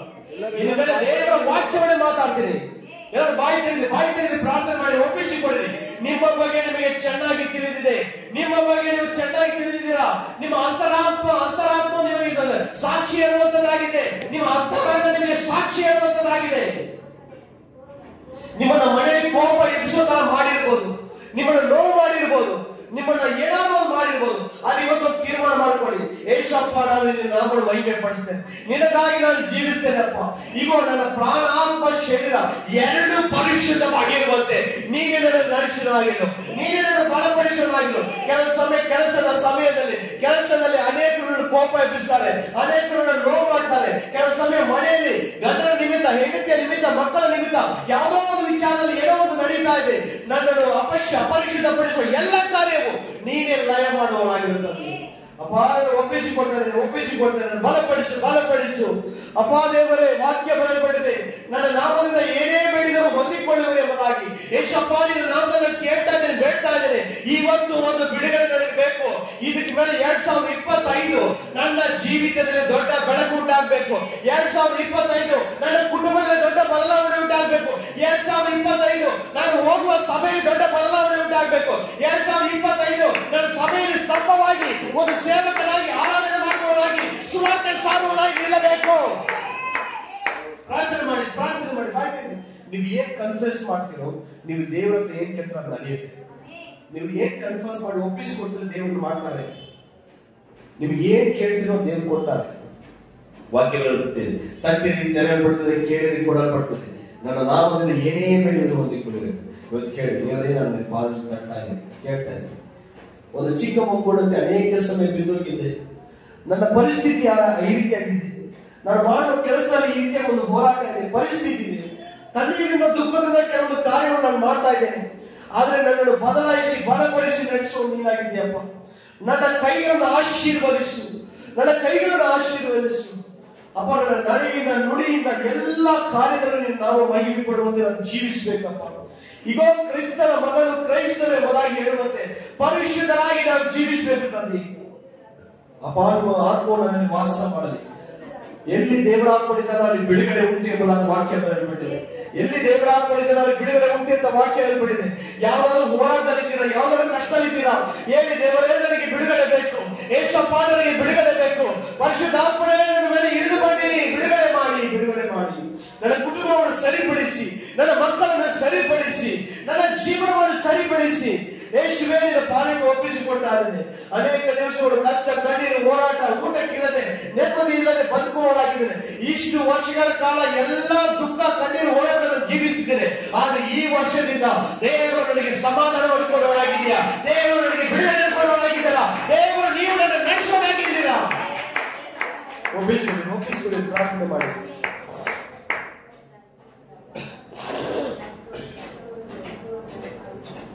ದೇವರ ಆತ್ಮನಲ್ಲಿ ಬಿಡುಗಡೆ. ನಾನು ಒಂದು ಹಾಡನ್ನು ಬರೆದಿದ್ದೆ, ದೇವರ ಆತ್ಮ ನಾನು ಒಳಗಡೆ ಇದ್ದೇನೆ ಅಂತ. ಜೀವಿಸುವವನು ನಾನಲ್ಲ, ಕ್ರಿಸ್ತನು ನನ್ನಲ್ಲಿ ಜೀವಿಸ್ತಿದ್ದಾನೆ ಅಂತ ನಾವು ದೇವರ ಸನ್ನಿಧಿಯಲ್ಲಿ ಒಪ್ಪಿಸಿಕೊಳ್ಳೋಣ. ದೇವರು ನಮ್ಮ ಜೀವವಾಗಿದ್ದಾರೆ, ಯೇಸು ಕ್ರಿಸ್ತರು ನಮ್ಮ ಜೀವವಾಗಿದ್ದಾರೆ. ಆದಾಮನ ಕಾಲದಲ್ಲಿ ಕಳೆದುಕೊಂಡ ಜೀವಗಳು ಯೇಸು ಕ್ರಿಸ್ತನ ಮುಖಾಂತರ